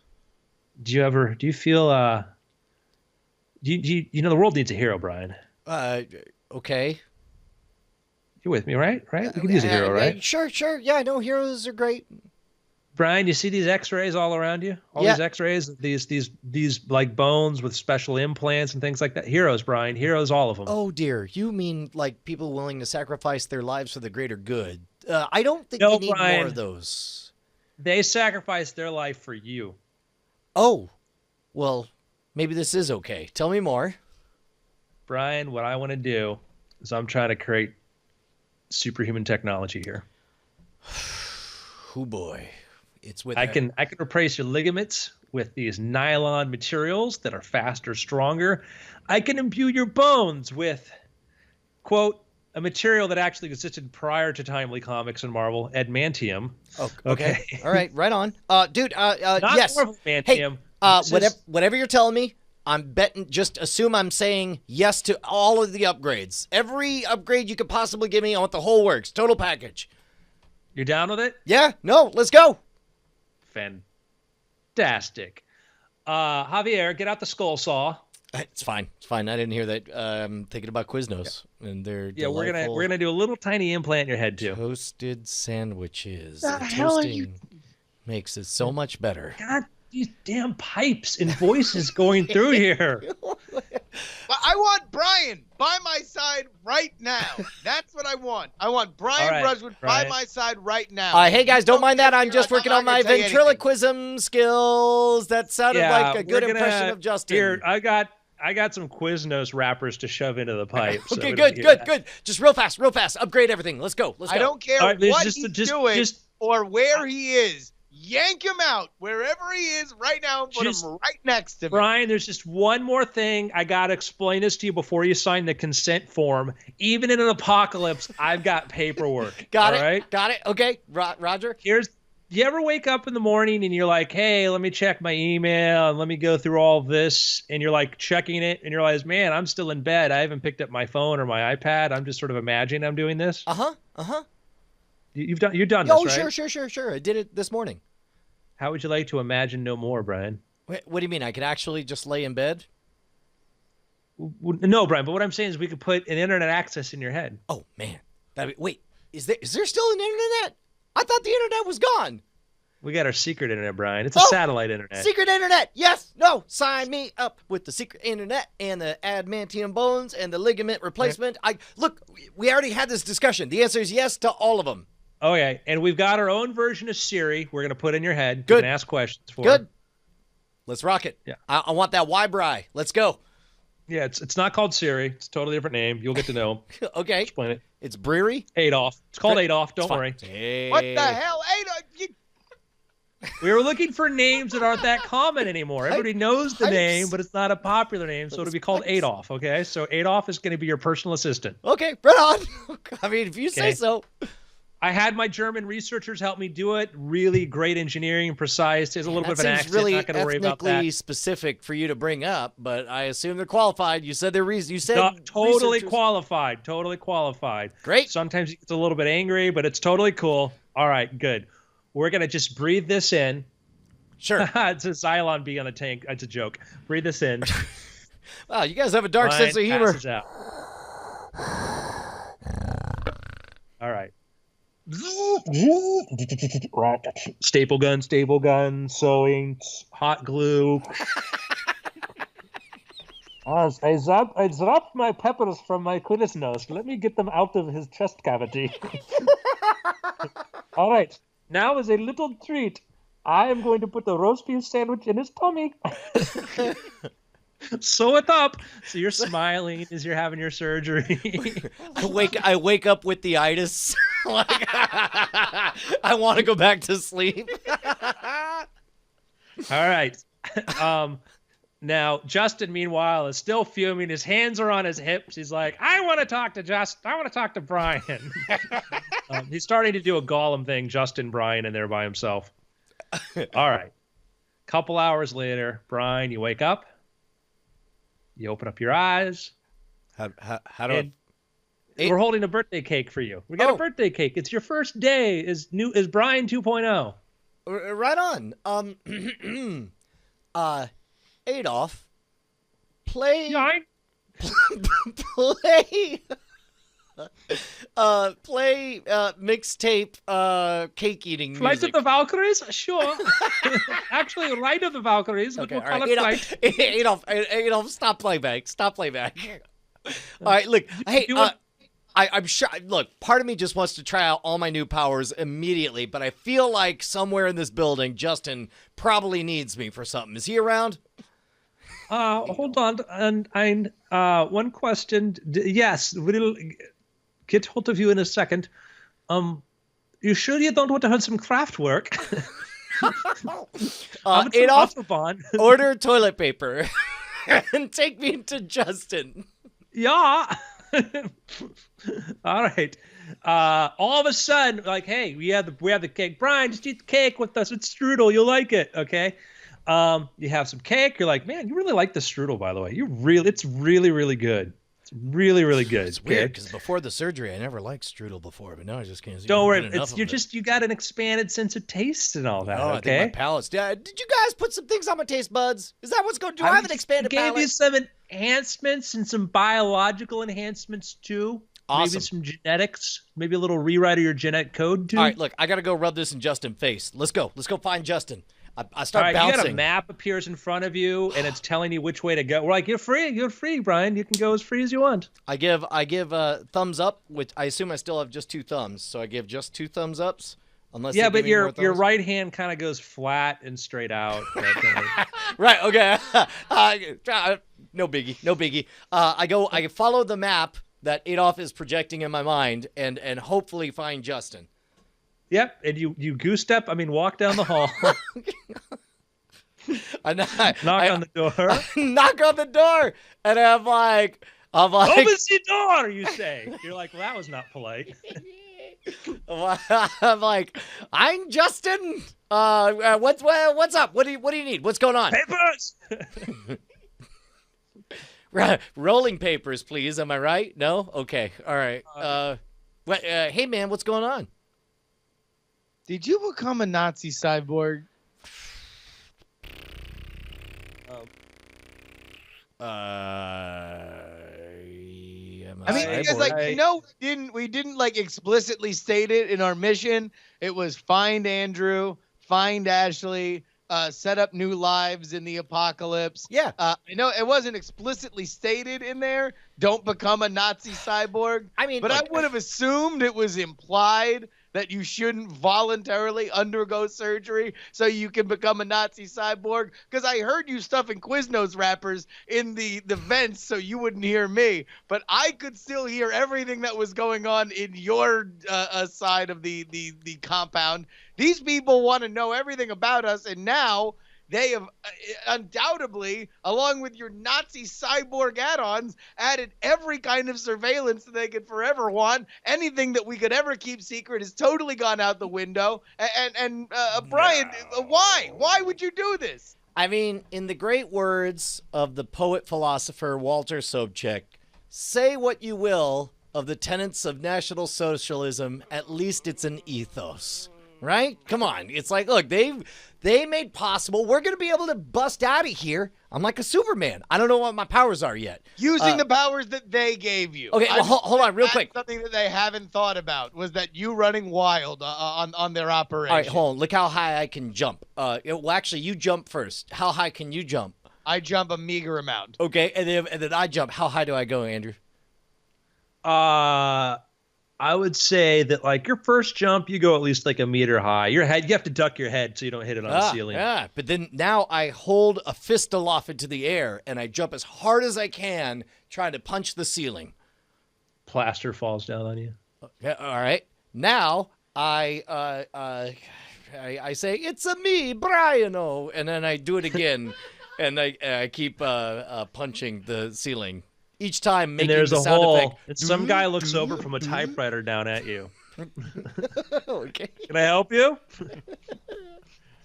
All right, well, hey, super Nazi. Why don't you just kill everybody so we can walk on out of here? You're Hey. so proud of your new powers. Oh, Why don't you just kill them all, Brian? Time out. Hey, you know what? I've been meaning to bring this up for a while. About your use of the N-word. That's our word. You don't get to use it. You don't get to call me that. I am a person of accelerated powers. When you say R word, Well, I mean, it's a word. outside the door A creaks word. open. Also, Bryce, why is your ghost here? The door creaks Hard open. eye. Don't use the hard eye. Door creaks open. Hey guys, are you done with this room already? Who's that? Who's there? I'm Administrator Franklin Schmidt. Are you guys done here? Cause like I need the room. I've got a conference with Yeah, Brian's already got the upgrades. We got to get out of here and find the research trip. Okay. We're late. Yeah. All right, later. I reach over and I grab Justin and carry him cradled in my arms as if he is a delicate damsel in All right, distress. let's walk out. And I say, worry not. And then I try to run super fast, and not knowing whether my legs will make the sound or not, I make sure to go as I'm running around with Justin. Octung, octung, octung. The springs go in your legs. So you guys, you just walk out. You're out of the building. You're free and clear. Well, I have to assume that's behind us now. Here, let's again We need to cradling. find two vehicles. We need to find two vehicles. No, you don't need a Right in vehicle. the middle of the desert, you got out of this facility, and it's like literally just like a doorway sticking out of like a small little hut almost. Like Okay, so there's no vehicles around? Nope. All right, we got to go in and find the garage because we got to get vehicles. All right, so we turn around, we knock on the door. Who is it? Hey, it's us. We need transportation. We need to get in there. Oh yeah, carpool level 3. Go ahead, go take your pick. Great. All right, so we go down. What do we have to choose from? You got a Hummer, you got a Volkswagen Bug, you've got a Mercedes. All right, I jump in the Mercedes and say, I'll race you up, and I take off, and I leave Brian behind. Okay, I chase him with my head down and my arms pumping like the T-1000 from the Terminator 2 movie. I'm driving as fast as I can away from Brian. Okay. I look at my arm and wish it to morph into a hook. Does it work? No. Okay, no, not that it power. doesn't. All right, so I just keep on running. change your physical. Justin's is fast. You're not that fast. Brian. Okay, all right. I laugh at the hilarious jape Justin pulled off. Yet again, always something with this guy. And then I go back and I get in a Humvee and I start riding behind him. I'm trying to follow his trail. Justin, do you take any evasive maneuvers? Am I out of the car? Am I out of the physical structure of the protectorate, or Yeah, you're out driving across the desert now. we're driving across the desert? No, I'm just hauling ass as fast as I can toward LA. I'm Are following you getting away his from Brian, dust or do you plume. want to wait for him? I'm trying to get away from Brian and his bugged ass Hitler Siri. Brian, Brian has sold out this cause. I to asked, the Nazis. real quick, I'm a little bit bored on my drive, so I say, hey, Adolf, tell me a joke. Why does the chicken cross the road? Oh, why is that, Adolf? And he was arrested and taken away. You always know what to say, Adolf. So I'm driving. Let's watch some Charlie Chaplin. But the Dictator, not my favorite. All right. So, is this where we end this Well, I have chapter? a question. How does it make you feel that your friend abandoned you? It's just you know how it is. Little lovers quarrel. He that plays what it run is? away from me, calls me a Nazi. Ain't no big thing. I still haven't figured out all the cool powers I have.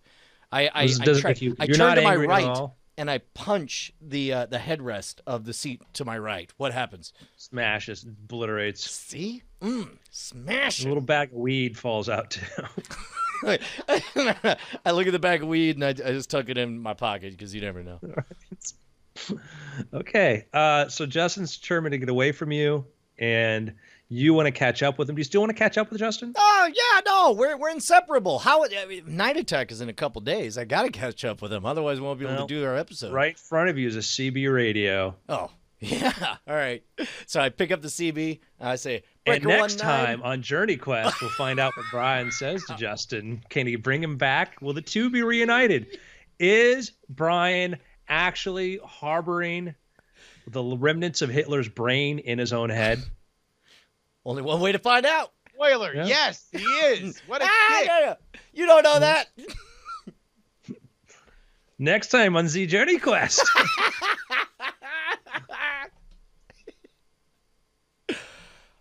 Hey, I Who got saw that one coming?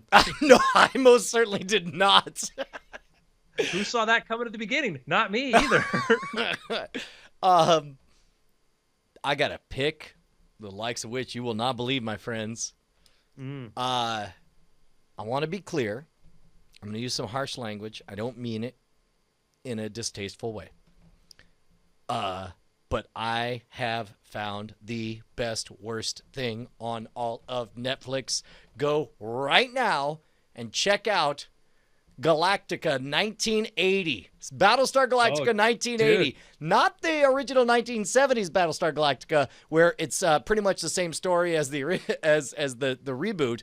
In 1980, they find Earth, but decide to go on some weird-ass, nonsensical time-traveling adventures that I can't imagine was secretly just so that they could have an excuse to spend a lot less money on set design and special effects. But these guys drive around on kooky bikes that fly sometimes, but every time they fly, they're like, oh, we shouldn't have done that. Shouldn't have flown our space bikes again. And they feel real bad, and it's so ridiculous. It's so ridiculous, and I want to call it bad. But when I say bad, what I mean is it's very elementary. It's very of its time. It's very low budget. They're plowing through the fundamentals of storytelling. And yes, they definitely replayed the same clip art over and over and over again to maximize the use out of it.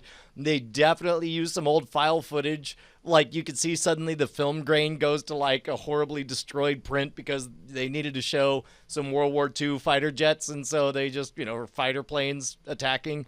It is what it is. But if you want something on to be noise in the background and you're of the right demographic where it's going to be a nostalgia bomb, I can't recommend it enough. It is so bad. Just every cliche, every excuse you could think of. They even make a reference to chips at some point. Like the two California Highway Patrol guys are trying to pull over the dudes who definitely are not Apollo and Starbuck because they didn't even come back for this. But they look just like Apollo and Starbuck. And then and instead they fly off, and then the guy turns to the other. He's like, "How come that never happens to those other guys on TV?" Oh my god. It's great. Yeah, apparently this on DVD. It was released on DVD in 2007 and marketed as the original final season of the Battlestar Galactica. That's amazing.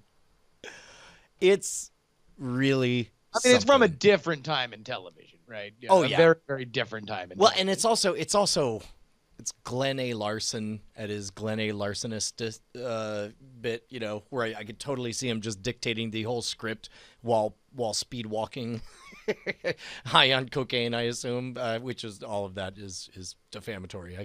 I made that up. He definitely just regular walks.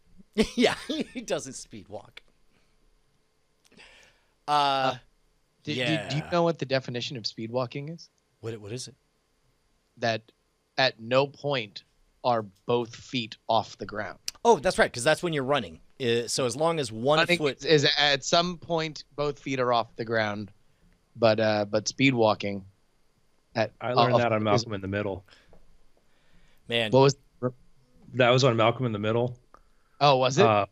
Yeah, Brian Kansker, the father, takes up speed walking, but there's this other guy who's like the speed walking star. Everybody else loves this guy. And he's watching video footage of him, and he sees like both of his feet leave the ground. He's like, I got him.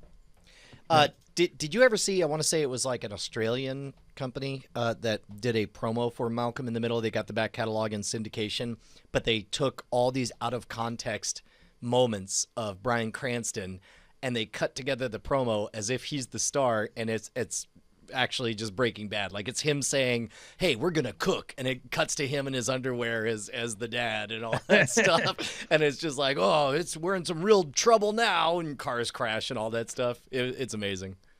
That was a great show. That's such a great show. All right. It's funny because he's got the new movie coming out with James Franco, and it's like you kind of see a little like rumbling of like, oh wow, I don't know how I'll like him in a comedy. It's like, man, you know him from a comedy. Yeah. Justin, you have a pick? Yeah, Thanksgiving evening with the family, we watched a little film called Hell or High Water.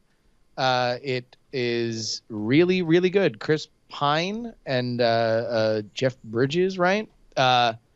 It is a little Western drama in the outskirts of Texas, wherein a couple brothers are robbing banks, and the Texas Rangers that are off to catch him. It has a very simple premise. It is a movie that is smarter than it initially appears to be, and I kind of stayed away from it initially because a lot of the reviews I read said it had this kind of like political message, and it certainly kind of does, but very much in all of my favorite crime fiction. You don't necessarily need to subscribe to the political worldview of the people that are doing the thing that you otherwise shouldn't, but it just needs to be compelling and interesting, and this movie is kind of always that. So go ahead and check it out. Hell or High Water. Groovy. So I have one. I just want to re-up my pick I made before about Arthur C. Clarke, The Collected Stories. I've been listening to that nonstop every time I get a little bit of downtime, and just thoroughly enjoying them because they're told in the sequence in which he wrote these stories. And so the evolution of that, I think, is an audible thing. It's great. Like whenever I'm in my bedroom and I'm just waiting to chill out, I'll just, play some, listen to a short story or two from there. And I think his short stories are fantastic. He was so gifted at that. So that, but then I got a book. I got an actual book, a physical book, gentlemen. I know people hear us talk about Audible books and all that. And they're like, what a bunch of illiterates. All right. I'm going to dispel that right now with an actual print book. Go on. Okay. Oh, damn. The pop-up books are back. I got the Lego pop-up book, another book by my pop-up master paper engineer hero, Matthew Reinhardt, all right? And let me show you here. I'm going to show for our listeners here just to get an idea. He's a master of doing like these multi-purpose sort of like you open it up and like, hey, look, there's cool. It's a car, right? But he likes to do things where you do, well, let's lift this tab up. Oh, wait. Now it transforms into a boat, right? Holy and then crap. I'll pull this other tab. This is great for a podcast you're listening to. I pull this and boom, transforms into a giant dinosaur robot. Wow. Yeah, so like I've got his Transformers book, which he did, which is amazing. You've got some his pop-ups, they just explode off the page. Like, oh, look, hey, it's a cool castle. Oh, wait, there's another tab here. I'm going to pull this. I wonder what could happen if I pull that. Boom, space scene. So he's got a lot of really cool ones. There's a little thing in here, like a little spin this wheel and create your own little Lego dude. And then I'm going to get to the last pop-up on the page, or last one in here. You ready for this? Oh my God! It's a 2.5 foot tall, 3 foot tall structure pops out of this freaking book. That's amazing. Physically impossible, but it does. So I'm going to pull this tab here like, oh, how do I get to these people on top of this Lego tower? I would need a crane. Beep, beep, beep, beep, beep, Oh my God, there's a crane. Wow. I'm literally buying this right now while we're live on the air. I mean, it is an amazing, like this, the way this thing is constructed, how it pops up. He's taken paper engineering to a whole new height. Absolutely clever, absolutely brilliant. So That's amazing. Wow, pretty crazy. And it's insane that it's as cheap as $18. Yeah. Yep. Like I would just with that demo, if it were twice the price, I would not blink at it. Yeah. So a lot of bunch of fun facts in there about Lego and different sort of he's Lego got worlds a and stuff. Frozen pop-up book too? All right, I'm going to have to get all these. What was that, Brian? You're going to grab the Frozen one. Well, I've got so now all of a sudden, all right, The Frozen pop-up book. I'm getting 3. I'm gonna get one for each of my girls. Hokusai pop-ups, Frozen pop-ups. All right, I'm gonna buy all these. Done. Brian's Christmas shopping. Yeah, no, and it's happened. And it's on. There's a princess one too. Which is... All right. So anyhow, gentlemen, it's been weird. Mm-hmm. Mm-hmm. Nice. Restroom break. Yep. You got it. Little potty break. I'm gonna text Brant and let him know we're running a bit behind schedule. Yeah. How's everybody doing out there this Saturday? Good. We're real good. I'm glad we got that two-way chat room PA system. Good. I buckled. I bought Planet Coaster last night. Oh, how was it? Oh, it's pretty good. Yeah. Now, if I'm remembering correctly, this is basically the team that did Roller Coaster Tycoon. Now The 3D one. right, got it. And this is them doing their new solely owned IP. Right. It's pretty good. There's some like weird specific things about like building custom buildings. Like it has like grid based stuff as well as I don't know. They're like it's a really sophisticated system, but it's still a little less user friendly than it could be. Mm-hmm. And I would love to see it get more components. Like it has a lot of raw components and like themed stuff, so like fairy tale themed stuff or sci-fi or western themed parks. Oh my God. Do you remember earlier today when I told you for some reason Brant's contact information has vanished? Right. I just found out why, because I just texted him and said, hey, we're running 20 behind schedule, maybe meet up at 6:20 or so. Yeah. And I got a response from Minoku Demon Seed. I forgot that I changed his name for that ad. Okay, here's the crazy thing. That ad was like 2 months ago. I know. Well, apparently because we talk on Slack We all the talk on time. That's Slack. that's where we always go. I can't Wow. believe it. That's amazing. Let me edit this name. Because I was like, why would it remove? A contact. Yeah. Right. Wow. Wow. There we go. Alright. That's amazing. All right, I'll be back in a bit. Okay. Hey, gentlemen. So, you know what happens at midnight tonight? The dark hour? The midnight hour. That's what it's called. Well, that's a different thing. That's a very specific. No. What is it? What? Rogue I One do not tickets know. go on sale. Oh, Rogue One tickets go on sale. Oh crap! Really? Mm-hmm. But what if I get caught in the midnight hour?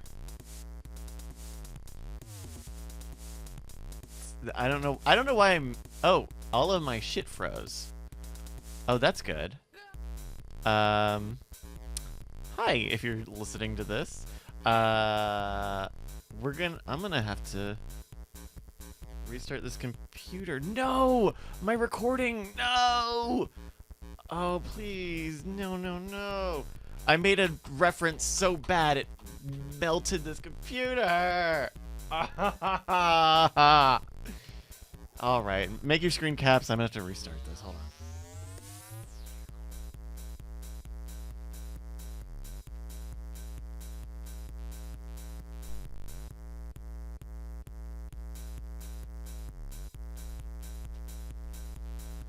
Damn it. Oh, that sucks. Oh, fuck. That's really... Yeah, our audio runs through our mixer. Fuck, I hope... It would be really great if it saved that audio. Not that we don't have a backup, but the backup is not as high fidelity as when we do the audio only wave. And so I don't want to take a compressed file and turn it into a wave and then recompress. I don't want to recompress it. That just sounds bad. Oh, and it will make all of my time codes off because.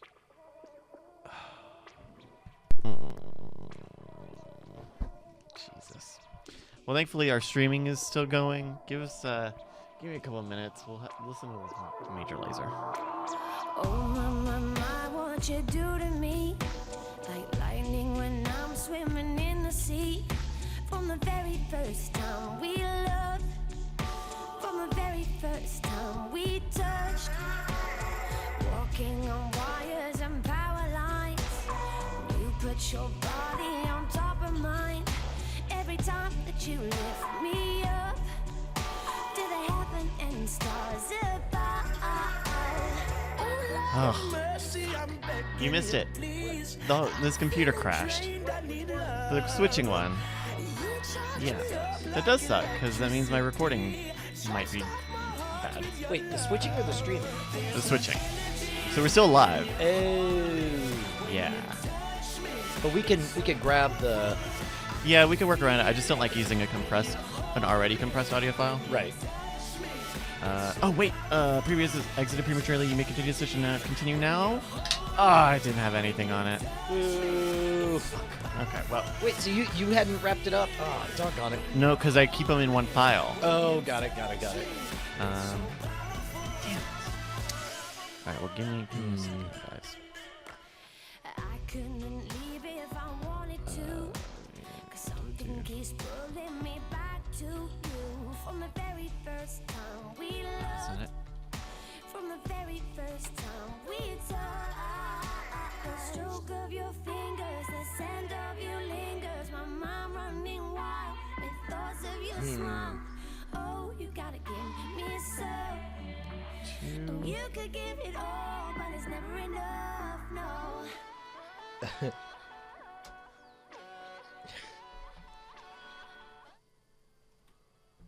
All right, we should be up and running again. Can't detect any webcam. Oh, that's fun. Thanks, guys. Oh, that's fun. So when you say crashed, like the PC itself totally crashed, Whole or thing. so you had to full on reboot? Yeah, The- had a Black hard, Void. yeah, Wow. yeah. Wow. Sorry about that, guys. We had a pretty big crash. Yeah, guys, can you be a little more sensitive to the fact that we're getting over a big crash over here? Jeez. Just explaining to my wife that I'm a pizza rat and I want pizza. Pizza's good. Domino's got 50% off right now if you order online. Pity. 50-50. They also have zero vegan options, so that's not going to be. Just get cheese. Hey, Oh no, that's not vegan. that was a really fun episode of Weird Things. I feel like we were at our best. We had some smart stuff, we had some silly stuff, and I thought Journey Quest was a lot of fun. Smart stuff. What's that? Smart stuff. Yeah, we talked about molecules. Right. I think. Oh my god. What's up? Trump says, I won the popular vote if you deduct illegal votes. The millions of illegal Wait, votes. why? But don't worry, there's no voter fraud. It's Also, so thin skin. Well, yeah, let's keep it moving. All right. It's fine. It's fine. all right, just one more sec as I'm turning everything back on. New audio recording. Keep it moving, keep it moving, keep it moving full steam. Too sweet to be sour, too nice to be mean. All right. God God King. Oh, tell me my notes were saved. That would be the worst thing. Oh, But I think they were. that would be the worst. Oh, good. They're here. Great.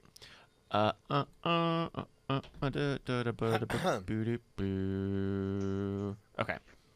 Dude, I am excited. Did I tell you that I have an audition right after this, guys? Oh, for what? No. I got, and I'm sure it was sent to 1 billion people or whatever. But this is the kind of thing that Bonnie wants so bad for me to do.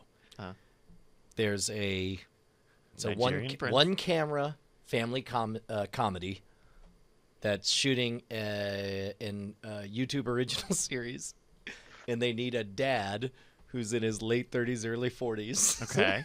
Who loves his daughters. And they sent me a script, and they were like, "Please test for this. We want you. We want you to audition for this role." Oh. And So it's you're like, gonna like is it like acting? You're gonna act? yeah. It would be amazing.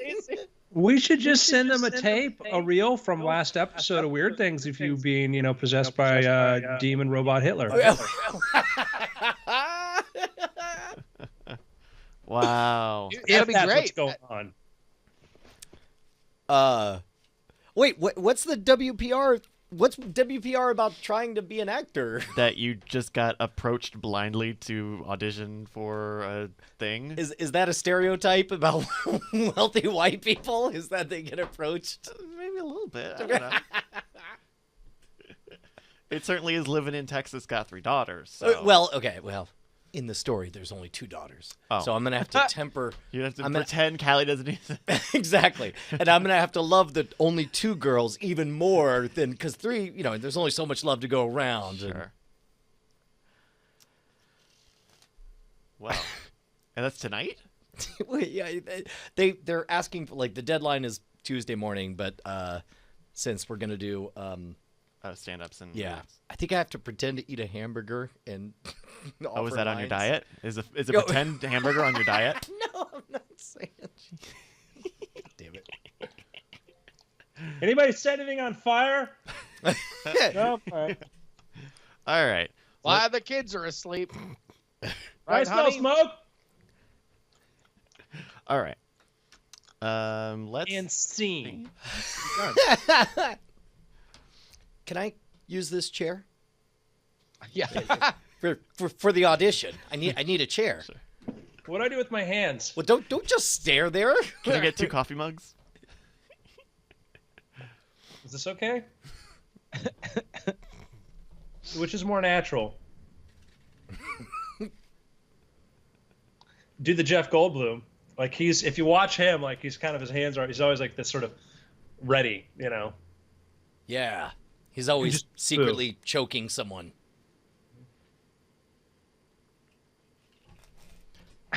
Okay. Yeah, Jeff Goldblum has like Lego Man posture.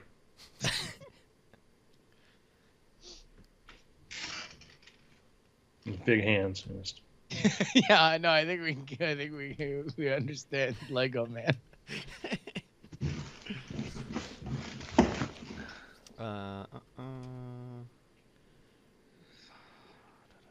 All right, we ready?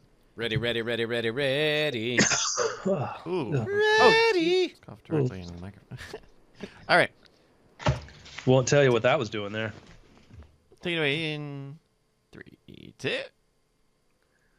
Welcome to After Things. I'm Andrew Main, joined by Justin Robert Young Oh yeah, it's me.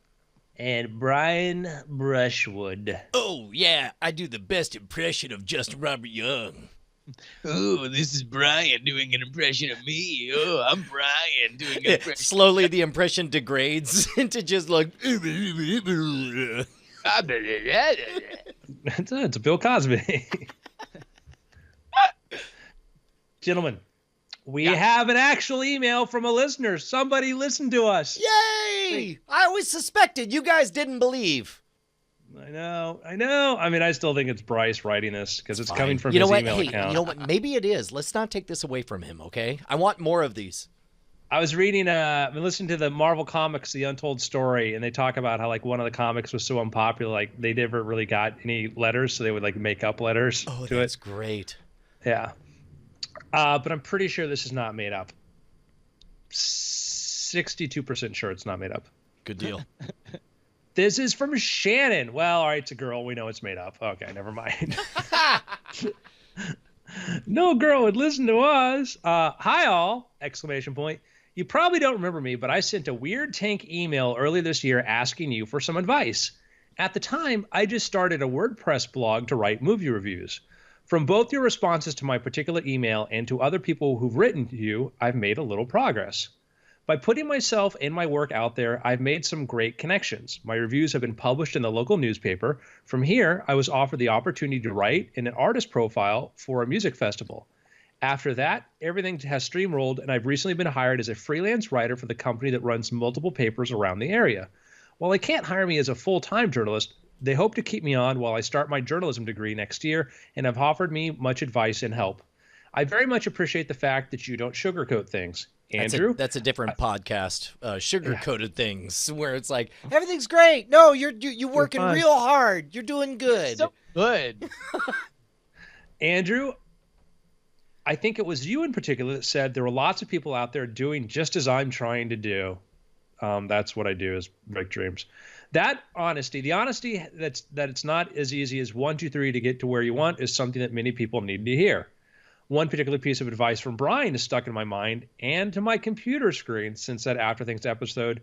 The biggest thing is going from nothing to something because most people don't even make that jump. I made that jump. While in my mind, I have my ideal and goal. I'm taking any little side roads I can that will eventually get to my destination. Thank you very much for all the advice and your willingness to share your personal experience with your listeners, not to mention the years of entertainment. Best wishes, Shannon. That's wonderful. Her website's justanotherfangirl.com. That's great. By the way, probably a more eloquently stated version of that going from nothing to something sentiment is in Facebook famously they have a sign up that says done is better than perfect, right? Where it's like, don't get caught up in the idea of making it right and sitting still up here, get it done and get it out to the world. Congratulations, Shannon. That is really inspiring to hear. And we try to be straightforward, and we know that, and we're just trying to take kind of stabs in the dark or guesses and just trying to figure things out, how to do things too. And we don't want to be discouraging. We want to be realistic. We want to make sure that we just sort of, help people appreciate these things are hard. We do them because we think we want an easier way, but sometimes this path is much more difficult than the one we're on, and you've got to make that. But it sounds like you just persevered. And in given how difficult journalism right now, the fact that you're in this position you already are in and you're going to be going into J school with this, that's wonderful. Very, very happy to hear that. Yeah, the biggest problem with writing is just realizing how slow that process is and how much you learn each time you put something out there into the world. And with journalism, that cycle is very, very accelerated if you keep yourself on it. And so I think just looking at the recent movies that you have on there, I think you're keeping yourself to a very rigid schedule, and I think that's awesome. You are doing a great job. Success often happens, most all the time, long after everybody else would give up. And if you just got to keep, when nobody's watching, when nobody's paying attention, if you keep doing it, because you don't know, it's an odds game, and if you're trying to hit something that one chance out of 1,000, then you got to do it. I know for me, when I wanted to get my own TV show, I told myself it's not a matter of just getting a production company that wants to do a pilot or in a network that wants to do a pilot. I got to keep going up to bat over and over and over and over again, because I saw a lot of people that wanted to do that. They got close and then they got discouraged. And I'm like, no, get close means just keep doing it and being smarter about it, and not just go like, well, that's fate. That's came to the end of the road. The bridge is out. I guess I'm done. And that a lot of people just want an excuse to give up.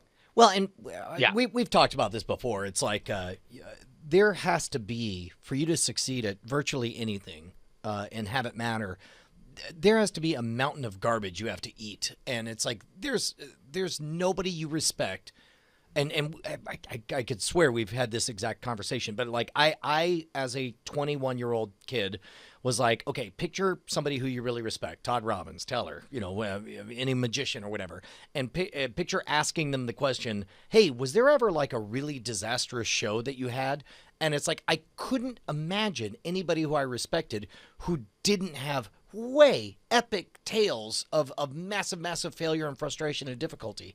And as a result, I realized, oh, wait, that's part and parcel. That's the price to achieve anything, is that you have to sign up to eat a mountain of garbage. And I think we've talked about the on The Wire, the parables of the bowls of poop that they talk about. Yeah. So at any rate, just the whole double your failure rate to double your success rate thing. Absolutely. Gentlemen, let's jump tracks here. We had Black Friday. Tomorrow, Cyber Monday. ASL. Wait, are you turned on? What's going on? It's Cyber Monday, right? Oh, Let's Cyber go. Monday. Got it. That's Cybering Monday. All the chat rooms, ASLing. Dude, any observations or thoughts? yeah. Oh, so I started a thread. I just gave a random flood on Twitter, kind of asking, hey, what does Black Friday mean to you? And of course, the obvious answer is, it's crass consumerism or whatever. But I mean, and that's true. I'm not going to deny that. The image that we have of people kicking down doors, stampeding over each other to get a Transformers toy at 20% off or whatever, it's ridiculous and it's crass consumerism. But, and keep in mind, this comes from somebody who's in this world, so that's certainly colors why I feel this way. It's also a time that independent creators, it's astonishing how much of all the business we're going to do all year on the online store happens in exactly these 4 days, Friday to Monday. And have you guys seen what the Cards Against Humanity folks are doing? Oh my God, yes. Yeah. If you go to holidayhole.com, they're basically telling people to pay us money to throw it into a hole, and we'll just keep on doing it. It's currently... well, I guess as we're recording on Sunday, there's only 2 hours and 47 cents, but they have all these graphs and everything showing exactly how much money has been thrown down the hole. But my favorite part was, by the way, that's a big hole. They have nothing. They've accomplished an astonishing amount of hole digging. Yeah, just to clarify, they're not going to throw the money. They're just using the money to pay for digging a hole. That's it.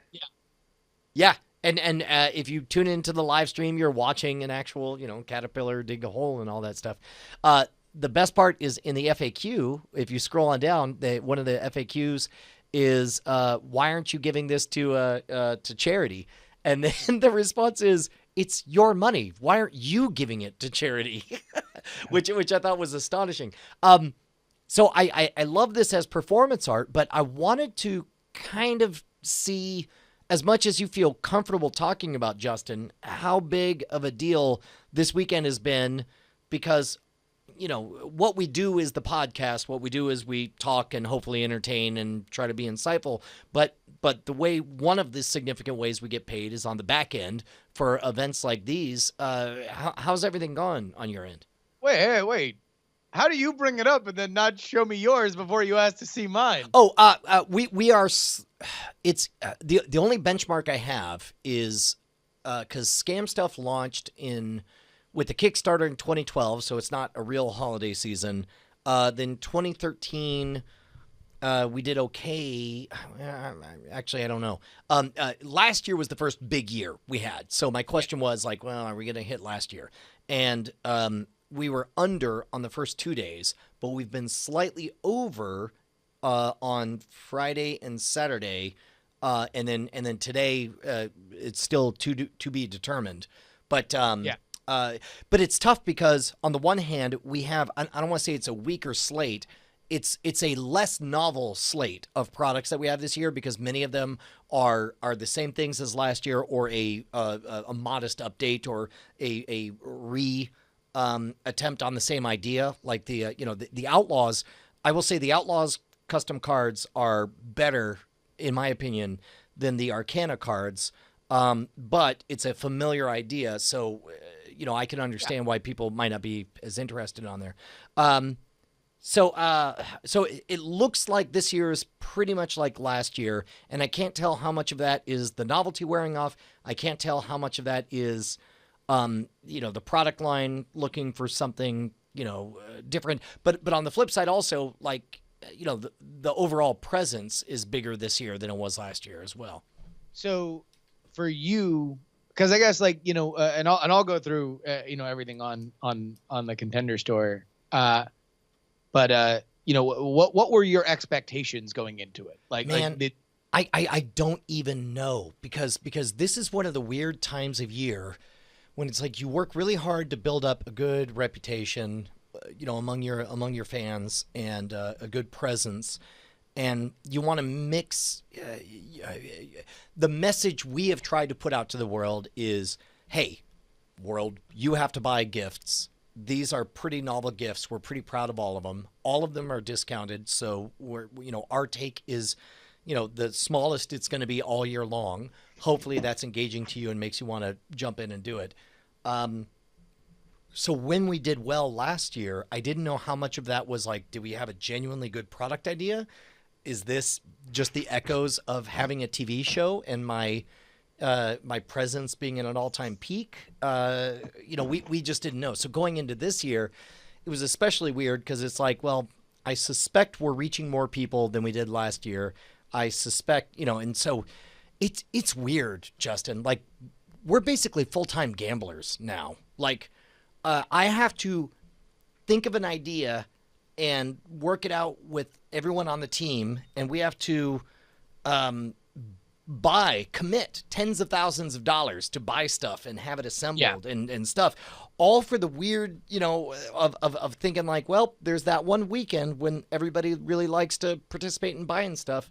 And it, on the one hand, it's terrifying and crazy, but on the other hand, it's exciting and wonderful. And I don't know. It feels like being an independent privateer. It feels like, we're crewing on the Firefly. Well, let me frame it this way. If you were below last year's, how would that have made you feel? And it looks like now you're probably going to either be at the same level or marginally above or marginally below. But if you were, let's say, a few percentage points below last year, how would that have made you feel? If we were significantly below last year, I think that would be, and already even seeing a stagnation, a leveling out, has made me aware. Oh wait, like I didn't think about it as gambling. Like last year, we sold out of the Arcana artifacts so fast that all I could think about is how many sales we were missing out on because I had under-prepared for this. Yeah. So this year I was like, it's not going to happen again. We prepared. We bought appropriate amounts of everything. I feel like the prices were really good for this weekend. But now, even just hitting the same numbers as last year, it has me very aware of like, oh no, wait, that's really tens of thousands of dollars that I spent with the expectation of being able to sell this. And it's a bit horrifying. Like the gambling aspect. Hey, did you know that sometimes people lose money when they try to be entrepreneurs, Justin? Yeah, no, I'm aware. It's terrifying. It's terrifying. It's exciting and wonderful, but also very, very terrifying. So like that's what you came away with was just this idea that, the real skill of what you were doing lied in picking what you were going to sell and buying it in the right prices. Yeah, I don't even know so much about that though. Because there's so many. That's really what gambling is. Gambling is or professional gamblers is the science of finding the vulnerabilities and putting the right amount of money on the right amount of things and hedging when you have enough value that you can still hedge around and make sure that you assure that you are winning X amount, right? Or it is highly likely that you are going to win something as opposed to nothing. Like it's all that min-maxing. That's the real art of it, right? Yeah. And I wish it's an unusual aspect, and I'd be interested to loop in Andrew on this part. Like, ostensibly, our job is not to be entrepreneurs. Ostensibly, our job is to provide insightful commentary and talk about Bigfoot and make jokes and entertain people while they're jogging or whatever. And yet, the only way to do that is that we have to be passably good with at this other aspect of things. It makes me think of in how to fail at everything and still win big, the Scott Adams book that you recommended, Andrew, that I loved. Mm-hmm. He talks about where it's better to be good at two things than great at one of them. Yeah, I think that certainly there are things that we can do that, like, I started writing because I wanted to write, not because it was helpful that we had an audience. I said, oh, okay, here's an audience that might want to buy a product from me, like a book, but I wanted to tell a story. I wanted to do that. Yeah. I still periodically will put out a magic trick or something because I'm like, oh, here's a thing that I think would be really cool, and I want to put this out there, and it might make me money. Chances are I'll at best break even, these days when I do it, because I just sort of put it out there and kind of don't do anything beyond that. But certainly, when you do one thing and you get a lot of, in the attention economy, you have to figure out ways to say, okay, how do I keep participating in that attention economy? I know that like I started doing the darker path, and to do the darker path right means I got to shell out a few $100 towards every episode, to do the sound design and stuff. And I did a couple of them. I'm like, all right, if I want to do this right, I need to put a lot more time into doing this. And right now I don't have the time to do that. So I didn't do that. And so that would certainly be a case of, here's this really cool thing I want to do, but I can't make it self-sufficient right now. So I'll put it on the side. But other things lend themselves to that more easily. Sure. So, I think you are in a unique situation, Brian, because by and large, you are, aside from the cards that you are, and I guess the T-shirts, right, that you guys are paying to design, Right. You are finding things that you are either customizing or you are finding things that you are reselling, right? Yes. For example, like the and this all sound incredibly well timed, given the fact that they're all on sale at scamstuff.com. Like the Ultimate Lockpick Trainer is a product that we get from Southern Ordnance from Southard, and it's really, really good. And there's that weird game. It's like we want to move a lot of them because we have a lot of them in the warehouse, but we have to make something on it. So we figure out what feels like the middle ground between being super attractive to where people pull the trigger on it, but then also at least makes it worth doing. So I think for you are in a situation where you are making more of those kinds of bets. Because there are many times a year, if not a dozen or more times a year, that you need to sit down, look at a thing and say, all right, how much do we need of this? How many will we sell? How much room do we have in the warehouse? Yada, yada, yada. Right. Like and by the way, when it comes to the cards, that's very much the case, because I was talking to Assad from 52 Cards, the YouTube Magic channel, and he was like, hey, man, not for nothing, but why don't you just Kickstarter all that? Then you don't ever have to, if the interest isn't there, then you have no way to fail and whatever. But I realized that the Kickstarter button is a button you can only press so many times, because at some point you just become the guy who's continuously waving his hands, shouting out pipe dreams, and I don't know. I think sometimes Kickstarter is a store. Sometimes Kickstarter can be an effective store. Like there was a thing I saw, this cool, it looks cool. It's this Dashbot. Have you seen this? Mm-mm. It's like a $49 device, runs Linux. Plug it into your car, and it will connect to your phone. And it's basically, it can actually do Alexa and all that for your car, right? Right on. And it's got this sort of Knight Rider sort of looking thing on that. And I'm like, oh, this is really cool. And I'm like, they're not going to be able to deliver until like July. I'm like, I will probably forget about it by then. And they're probably doing a very realistic date. But I'm like, at this company, if every 6 months they had some cool invention like that, I'd be like, cool. You know? But even then, that's twice a year. That's on Scam Stuff, I think we had 40 releases over the last year. Oh yeah, I don't know, but I guess I think Kickstarter's a great way if it depends. It depends, like, because it certainly depends. Like I love pop-up books, right? And I've thought about like, man, I'd love to make like a magic pop-up book that did something, but like I know there ain't a global audience for a lot of those, Right. But it's also like, well, like, yeah, if I were, I wouldn't normally I wouldn't do a magic product on there, but that'd be something like, well, if I was going to drop like $6 or $7 grand on making these things, and maybe I'd go there and do it, and from like an occasional kind of thing. Well, and we had 40 launches this year, but how many were originals or like big, specific things? I would say like 10 of them or 20 of them were probably Illusionist or Theory 11 stuff. They were Right. curated. Like we said, out of your catalog, we really like this thing. Let's share it with our audience.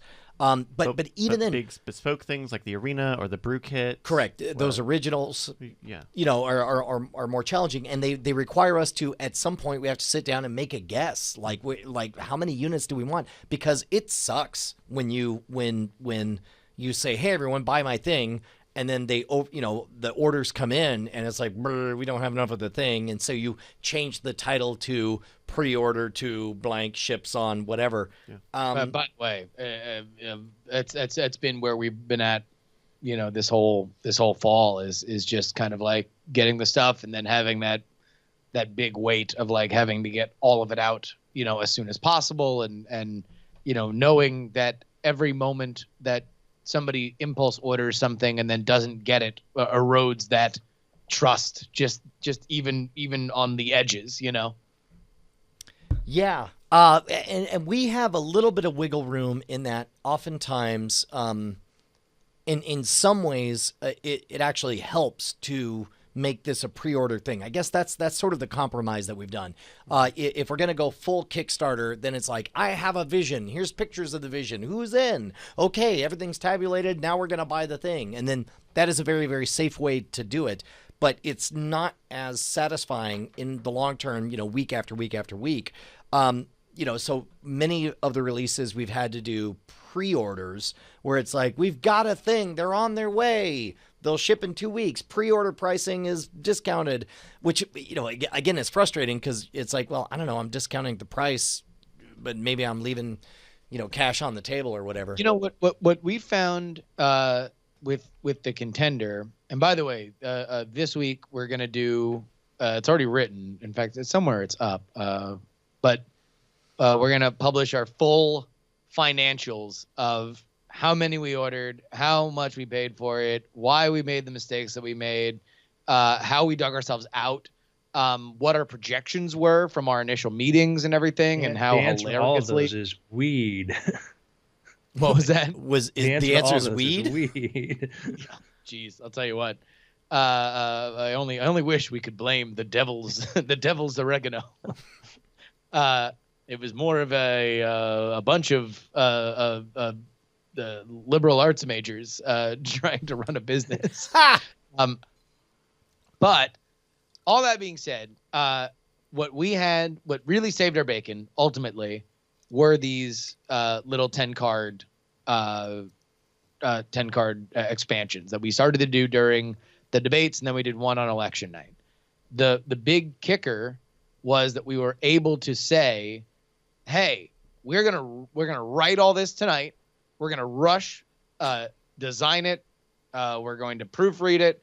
We're going to get it out to the printer ASAP, and we're going to have this back. So it's like, because there was that idea that we were creating it all, like as people were being able to buy it, we were able to give ourselves a little bit of a projection on how much we would order. Although based on the price breaks, it really wasn't that big of a deal. And ultimately, we were able to just kind of write in the reason why they weren't going to get it tomorrow, because these were just going to the printer. How could we possibly know what the best quotes from the debate are 24 hours beforehand when we're first letting you guys know that this will be available? So we were able to hide behind that. Now, we're in a situation where we've had a good Black Friday through today. We'll see what happens tomorrow. But we're gonna have a situation where now they're coming from China, and we're gonna have to just keep getting them out and get them in people's hands and figuring that out as we go, which is a little bit, it kind of brings a little anxiety to me. But ultimately, at least we have an idea of, but we have a relationship with our audience, which is I think what you're worrying about in terms of like, hey, do we kickstart this? Do we pre-sell it? What do people feel best about in terms of parting with their money? Right. So this is a weird time of year for you because you have a product that you originally started pitching on Kickstarter a year and change ago, right? And then and so you have the people who bought it, and then the problem is once everybody buys the Contender, they can't buy it again, except for right now. Right now is a magic time where all of a sudden it's like, hey, do you like the Contender? You can give the Contender to other people because we all know you need to buy gifts to give to other people. I would imagine that reaching those same fans that that are the hardcore, the same people that have made the expansion packs so popular is the way to go. Is it going well in that regard? So all right, so basically there's a couple things that we decided to do. Number one, we decided to say, hey, look, if you know somebody that's on the fence with it, or you want to tip somebody off, or you want to get the whole thing for somebody, here is the crazy package deal that has both of our major expansions, the deck itself, and these cool little enamel lapel pins that Guts and Glory made. Mm-hmm. So that all comes together. That's at a super cheap price. That's $40, right?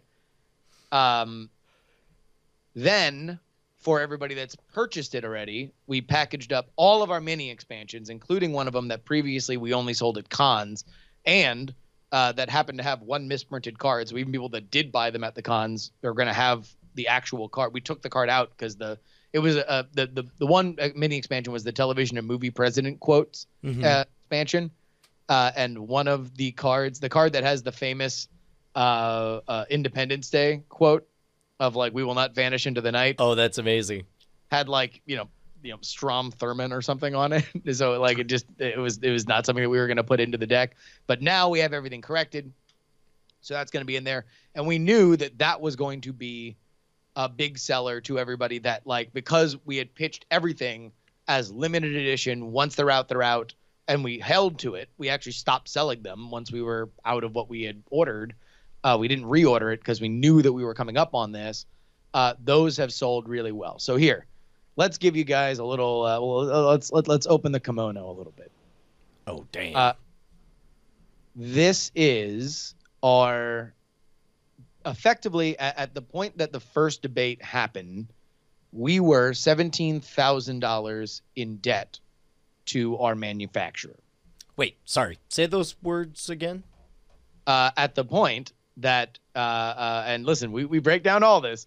We made $142,000 on Kickstarter. Of course, that's before taxes and declined cards and everything. So once everything actually came to us, it was $120,000. We then immediately went $40,000 into debt, And that's assuming that if we kept through the presidential season, if we kept 25% of our momentum, that we could sell 20,000 units.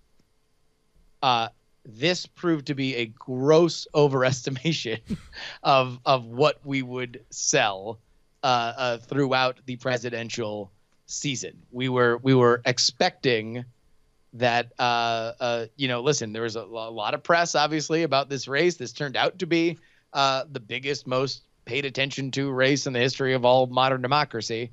But that was not for us. And so we sold very, very little up through the point where the debates happened. And so after we sold the rest of the television and movie expansion pack online, and they immediately sold out, we're like, well, let's go ahead and do these little debate expansions. In those 3 days, those 3 different debates that each happened about a week and a half away from each other, in that 3-week span, we made roughly $12,000. wow. The first debate, the night of the debate, brought in about 2,000. The second debate brought in a little bit less because it was over a weekend, so we had to do our email blast on a Friday and a Monday as opposed to the day of and the day after. And then the final one was very, very big for us. That was about 2,300 on the first day, and then we had like about a $1,000 day the day after. Compare that to what has happened in the last 4 days, where we have made $5,000. We had about a $3,000 Wednesday when we sent out our email, and then like 600, 800, 500. 800 was on Black Friday. So does this bring you into profitability territory? Because Indeed, it does, Brian. okay, good. Well, and so does that loosen up your feelings as far as like, well, let's go ahead and keep the price low. Let's just move as many units as we can because we're finally into the gravy phase, or is it still because all the accounting we've done on the scam stuff side is like every single product has a known expense per unit that we work with, and so there's kind of this hard deck that below this number we're actively losing money, whether no matter we've sold one of them or 500 of them, or whether or not we made our money back or not. Right now we're selling. We decided to drop the price on the decks to $17.76 for the holidays, which we thought was both a catchy price, obviously, and a discount from the $29.99 that it is normally. And right now we're doing free shipping with offer code GOBBLE. But I think we're going to keep it at $29.99 once the holidays are over. Because I do want to preserve that. At some point in a year or so, we might wind up dropping it, but I don't think that that's on the horizon right now. Aside from this being just like a moment when sales are so frenzied, that it makes a little bit more sense to do it. And that's the hard part, is sticking to your guns on the retail price the rest of the year. Like it's for example, we've talked about the book test that I put together. They are expensive to make, but also part of the pricing is that we want it to stay exclusive. We want very few people to have this in their hands, and that means it's got to be at a price that will scare off a lot of folks. So normally all three of them are $11.99. That's $1,199.99. But this is the one time of the year that it's like we're going to drop the price, and that's the hardest thing is to afterwards say it's worth this full amount. I'm going to turn off the money faucet and just let it be trickle for the rest of the time. Well, we're in kind of a different situation because unlike, you are running a store full time, right? And so therefore you need it to be stocked. Like, I am running a fruit stand and, or some guy who makes glass bottle art, and you are our Walmart. Like you are doing, I think, a far more complicated job than for us. I mean, effectively, and listen, you're going to read it this week, we overcomplicated life, like in a million different ways. And part of it was just us not knowing the lay of the land. Part of it was us being, having our eyes a little bit bigger than our stomach. And also, I mean, listen, at the point that we made the decisions on buying stuff, we were taking calls with like the publisher for Calvin and Hobbes that wanted to stock us around the world. Like we were still doing a lot of press. Like the band was kind of tuning up on the election to a level that, I hadn't remembered seeing before. We had, somebody that was running for president and now is president that was extraordinarily adept at keeping his race in the headlines. So, the decisions that we were making, are things that now when we replicate it going forward, we can easily just say, listen, the hard part was raising $142,000 on Kickstarter.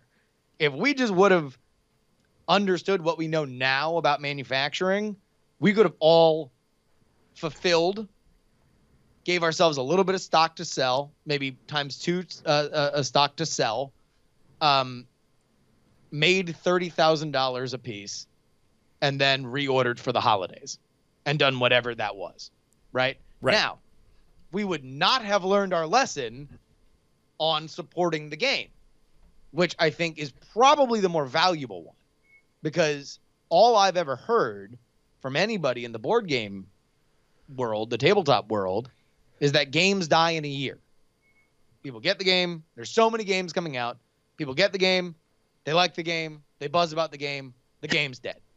Anything that survives a year, can become something bigger. But in general, it just doesn't happen.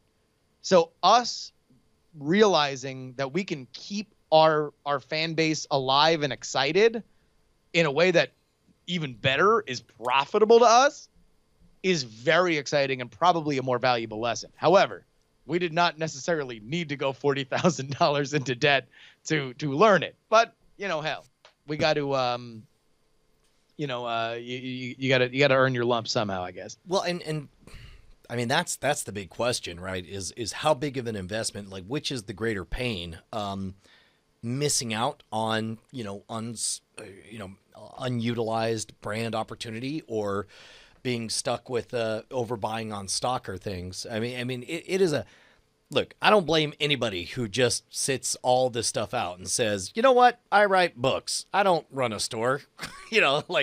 I'm not. I don't mean you exactly, Andrew, but I do run a store. I just don't really run it very well. Well, but I'm curious. Did you do anything during Black Friday, Cyber Monday weekend? Nope. I may give away a book tomorrow or something. I don't. That's not a fun game for you. I just don't. Yeah, I don't. I put that there meaning I wasn't actually going to do a sale, and people thought that meant that I wasn't going to go to a sale, which was also true.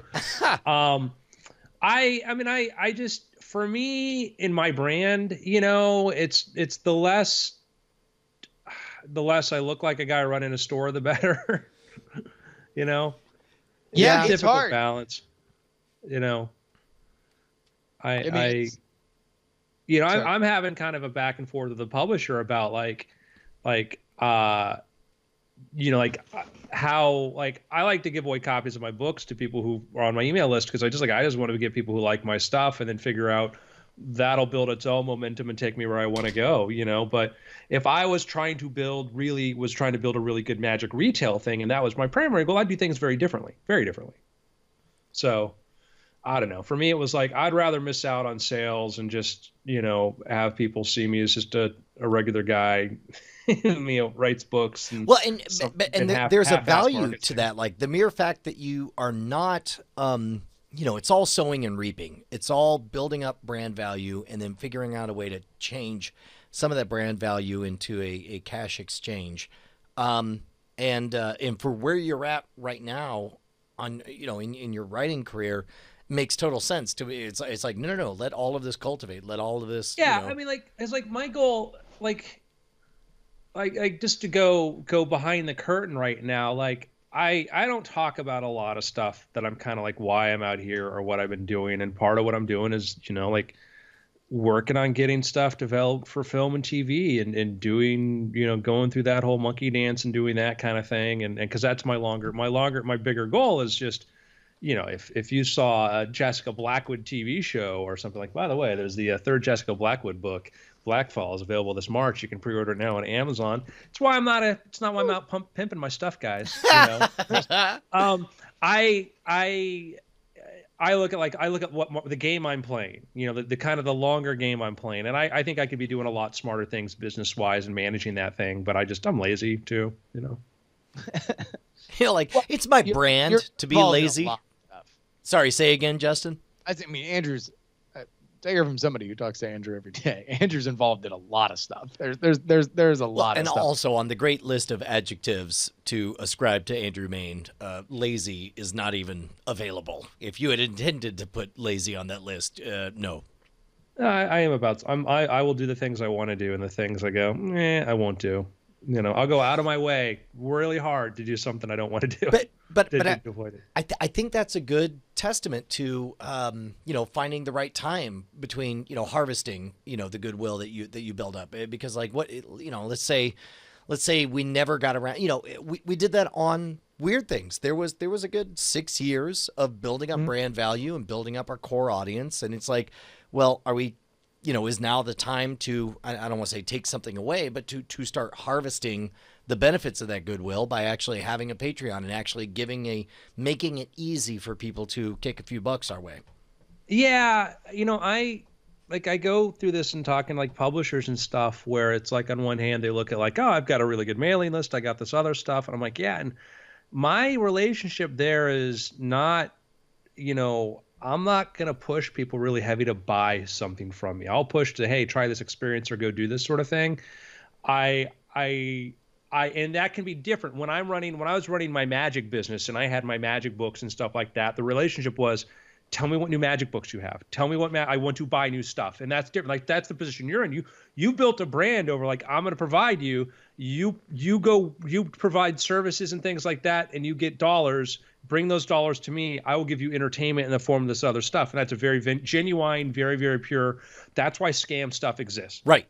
Well, and it's a specific, like, in the original days, we would always couch everything like, here's a +1 to your dexterity. Here's a +1 to your charisma. Here's a +1 to your, strength or whatever. Like we are offering you something, like the hat that turns into a weapon, the Rogue's Revenge. Like that is a tangible benefit no matter who you are. When you wear this hat, you'll feel this much more safer. Yeah, and if I'm on the scam stuff mailing list, I understand that's my relationship that you're going to say, hey, here's something you might like, I'm selling you, and that's cool. And it's like and that's like with me, like, well, if I have an Andrew Main mailing list and this, it's like, hey, I liked him on TV or I liked him this sort of stuff.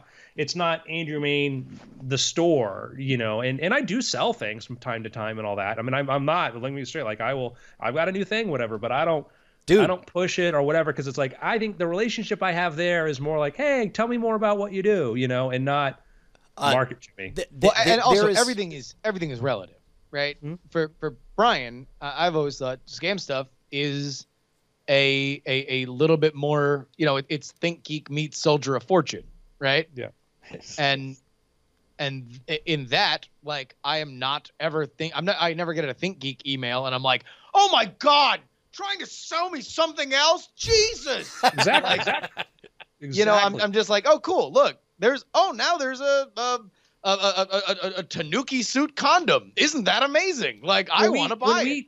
We did iTricks, and part of what we did in iTricks is we would talk about new magic tricks because we knew that was content for people. People wanted to go to iTricks.com to see what new magic was because people were like, I've got money I want to spend on magic. Help me find that. And that was a form of entertainment, a form of content that we were trying to, support, and so it's understanding that. And like, for me, I'm like, I've got people who like me for different reasons. And so I'm hesitant to be like, because I've had like, I'll be like, hey, get a book. And I'd get angry emails like, why are you trying to sell me this? And I've had stuff like, I've given away books and somebody goes through and the link doesn't work. Like, I think this is a scam to get me to buy your book. I'm like, no. And I'm like, using much worse language. I'm like, here's the ebook. I want you to have this. I'm like, yeah, if you like it, I would love for you to write a nice review, but I'm really not trying to give you a broken link. And the link wasn't broken. Couldn't figure out how to word it. If that's my plan to get you to buy things, I'm the dumbest guy on the planet. It's good to hear you mention that because that's something that the entire time I was touring, I would always do a giveaway every single stage show, and I would pass around email list and get people on the email list. Over the years, I think we ended up signing up. I personally entered 30,000 emails into my Brian Brushwood Touring Magician email list. Fantastic. Of those, and obviously people graduate, they change email addresses, there's a certain number of bad email addresses or whatever. It's now like around 12,000 emails on there, and yet I never ever the last time I used them was, I think, to let everybody know that Hacking the System was on Netflix, because I knew this audience, these 12,000 people, they're not interested in hearing about, whatever the latest release at my Clever Online store is. They're here because they want to know what Brian the Entertainer is up to in his career. And that was the most prominent thing that I had to share with them. Mm-hmm.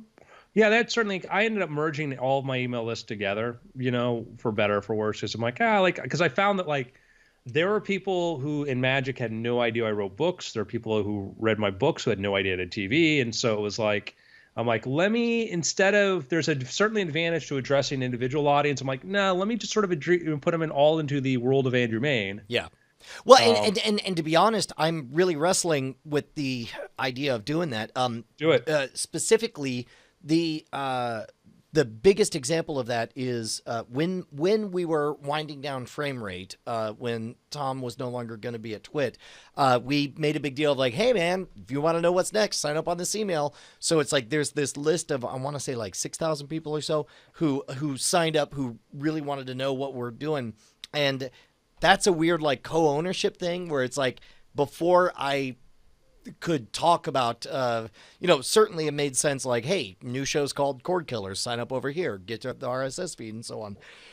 But like when I had Hacking the System come out, I had to ask Tom. I'm like, hey, this is a shared resource. Would it be inappropriate for me to talk about my TV show on there? And it's sort of like, the nuclear code where you need two people to pull the switch on that one.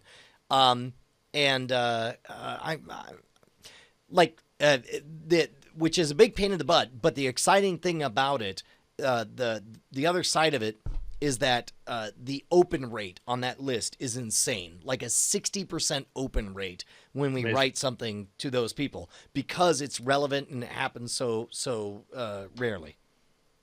Yeah, and that's certainly, there is something to segmenting, and I probably put together like another insider email list of people who just want to help promote and want to do stuff and things like that. I'll probably do something like that, because there are certain things that like, all right, if you really like me and you listen to the podcast, you want to help me out, I'm going to talk to you differently than somebody's like, yeah, I kind of like you, but all of a sudden you're ready to be like, what a jerk, Yeah, you're talking about people who are interested in being your street team, basically. Whereas like, hey, if you care enough that you want to be an evangelist, the upside is, we're going to chat and work together as a team. The downside is I'm going to ask you to invest some time and effort to help me promote this. Well, part of it is also just that theory of mind of understanding who you're talking to, right?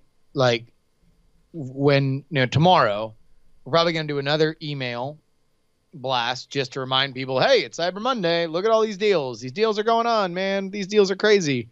And then I'll do another one to Kickstarter that will not be the same email. It will be a far more conversational email that will not only focus far more exclusively on the expansions, assuming that everybody there has already at least bought the base deck, and include our little Medium article, because there's probably a fair amount of people that back the Kickstarter that either find the story of how a Kickstarter continues once it's funded interesting, or do it themselves and would be very interested in kind of the hard numbers of it. Just to either compare their experiences or to map out how they would do it going forward. So, one of them is a sales email.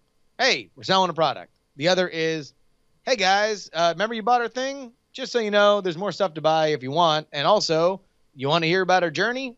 There you go. This is an informative thing, because everyone that we know that we're going to talk to on Kickstarter, we want to make sure they feel very tied to us if we launch something else, and I think that's just the relationship that we have compared to, a Cyber Monday email, which I think everyone's going to get a million of them, and hopefully you click on all of them, or just mine and Brian's. Yeah, that's all that matters. Hey man, do you guys have picks? I got a pick. I think I gave it before. I'm still reading Robert Cialdini's Persuasion. I'm halfway through it now. It's good stuff. Brian, try to make me buy this book. Let's try some of this Persuasion. Yeah. Well, actually, one of the first tangible little benefits is... I can't wait to find out. I'm going to buy it right now. No, one of the first things they did was I'm going to mess up all these statistics, but they had a team who just was trying to get people to fill out surveys at the mall about, like, what's your opinion about stuff at the mall. And so... they had them go out, and they found that like 29% of people would actually take a survey for whatever. And so then they had another team go out, and they first asked, excuse me, I have a question. Do you consider yourself somebody who helps other people or helps other people in the community? So that brief moment of introspection of like, am I this kind of person or whatever, they would ask, and then they would say, oh, good, because we need some surveys to be filled out for whatever. So by having people self-identify and having that moment of reflection, they went to 77% of people in that curated state were willing to fill out the survey on there. So anyway, it's filled with really clever stuff like that. Robert Cialdini writes really, really good stuff. Yeah, I remember reading about that somewhere. I wonder if that was actually an influence, but that's certainly the idea of when you get somebody to verbally declare a version of themselves, and then you give them the opportunity to live up to it. That's right. That's right. Are you a liar? No. Oh, good. Well, then take this truth test. And it's like, well, okay. Yeah. And it's framing. Framing is a powerful, powerful tool. Yes. My pick is going to be, I think I picked MailChimp last week. On that tip, I will pick Kickstarter this week because it is on my mind now, thinking about how we re-engage with our audience and what they want to see. Kickstarter is the best. You know, it is certainly something that I think can make dreams come true, and also anxiety-inducing nightmares if you Jeez. don't wield its power carefully. So You're not kidding. Kickstarter. In the spirit of those broad picks, the internet. I'm going to pick the internet, guys. The internet's my pick. The whole internet's useful. Hey, man. I mean, mine was far more of a cop-out than Brian's. Brian was a book. You know, it's a normal. Oh, look, it's the internet. The World Wide Web Consortium. Yeah. I use Facebook less and less. I did a Facebook Live yesterday, but I just don't. I really wonder. Facebook is putting so much marketing into their live. I really wonder how much it's paying off because I don't feel like I've seen a lot more from people that weren't already doing it. Well, the problem is that they have to sell the proposition of not only should you go live on Facebook, but you should not go live on Periscope, on Twitch, on YouTube, on whatever. The only reason I didn't go live on Periscope was I did a Periscope stream earlier in the week, and the chat thing wasn't working. Oh, really? And I'm like, oh, I can't talk to anybody while I'm on. It stopped working in the middle of it. I'm like, Well, and that latency matters. Like at least Periscope is pretty short latency, right? It's only like 3 or 4 seconds. Yeah, it's generally pretty short. Yeah. I think people are realizing the importance of that. I know that Twitch realizes the importance of it because, like, if you're of a certain caliber, If you're a Turbo member, I think you can beta test their quicker thing. Basically, if you have an audience, they'll make sure that it's low latency. Hey, apropos of nothing, the Modern Rogue is for some reason this weekend. The YouTube algorithm is smiling upon the Modern Rogue. Hey! I think it's because we had a longer episode on Friday where we learned how to make Pruno, a.k.a. prison wine that can kill you with botulism. But I know that there, and I mentioned this before, there's this great deconstruction of the YouTube algorithm, and it seems to be like watch time is hugely, hugely important. About earlier this year, they started making watch time the default metric instead of views, because views is somebody could start it, watch 3 seconds, and shut it off, whereas watch time shows real engagement. So weirdly, having longer content seems to matter for the algorithm to serve that up later, and I don't know if I don't know. We're almost a year into the Modern Rogue experiment, and hopefully we're at a place where we're in a place to have YouTube smile upon us. Dude, it is well deserved. You guys are doing such great stuff there. One last thing. So Brian gave me a great idea about a week ago. Said, hey, listen, I've been doing all this. I think sometimes Brian just calls me so we can field test his marketing ideas and just guide himself into conversations where he's testing things. Cause like I heard the whole, hey, you got to solve everybody's problems. So here, you should do a thing for the contender and you solve everybody's problems. And I'm like, man, that's great. And then 4 days later, Brian's like, anyway, we're going to solve your problems at scamstuff.com. But it was a great idea because we're sitting on nothing but stock here of the contender decks that we could just put out to our most hardcore people a little bundle of way underpriced contenders. So you could just give them out for your Secret Santas, your bosses, son's, birthday that happens at Christmas, all the white elephant gift exchanges, all that stuff. Right. And we send it out to statistically the people who have bought the most on our site. It's 3 decks for $40. And that's including shipping. And so far we've sold 9 of them, which is really rad. But if you would like that, I figure if you've gotten to the end of After Things, if you've gotten to the end of it, then you can just email me, justinrobertyoung@gmail.com. I'll give you the link, and you can buy it. It's nowhere on the site. So like the mini expansion mega pack, all that, that's a whole different thing. This is just 3 decks in an express priority mail box, and you can give them away, use them as presents, whatever. They're the hell out of our warehouse, which is nice. So yeah, if you've gotten to the end of this, then I feel like you're in the club enough where you deserve the discount. So just send me an email, justinrobertyoung@gmail.com. Dude, that's awesome. Something with a retail price of $30. You can get 3 of them for $40, and then you look like a badass. Yeah, especially if you like the game, then you can send it around. Heck yes. Gentlemen, it's been after. Goddamn right. Has. Whew. All right, let me stop this recording so at least I have something saved. Good shows, guys. Yeah, dude, that was fun. Good stuff. Yeah, bros. I may hop Wrote in it and out. do a Periscope. Also, holy shit, that Pruno episode is up to 74,000 views. A lot of alcoholics out there, Brian. A lot of prisoners. Well, and don't forget this is holiday time, so people have plenty of time to watch and catch up on stuff. Monday news. Family of 8 found dead after drinking holiday And wine from blind. recipes they found on the internet. Yep. Yeah, about How that. are they dead? And also, like, how would they know they're blind if they're dead? They wrote a note. They're like, I can't We see went anything. blind." I'm dying. The last Brian's thing I got watched something. was The Modern Are they gonna Rogue. give out the URL? Are they going to give out the URL? BS for free because botulism is literally botulitum or whatever. It's literally the most toxic substance known to man. Full stop. What Like, goes into Botox? yeah, no, it's insane. I'm living proof. like, yeah. CDC website we were not fans.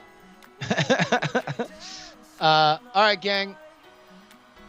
I'm going to hop on. I'm going to do a Periscope, see if I can get the chat thing to work. Ooh. Yeah, Periscope it up. I love you guys. All right, we're see you gonna guys. decorate the Good tree job. later on Twitch. I love you.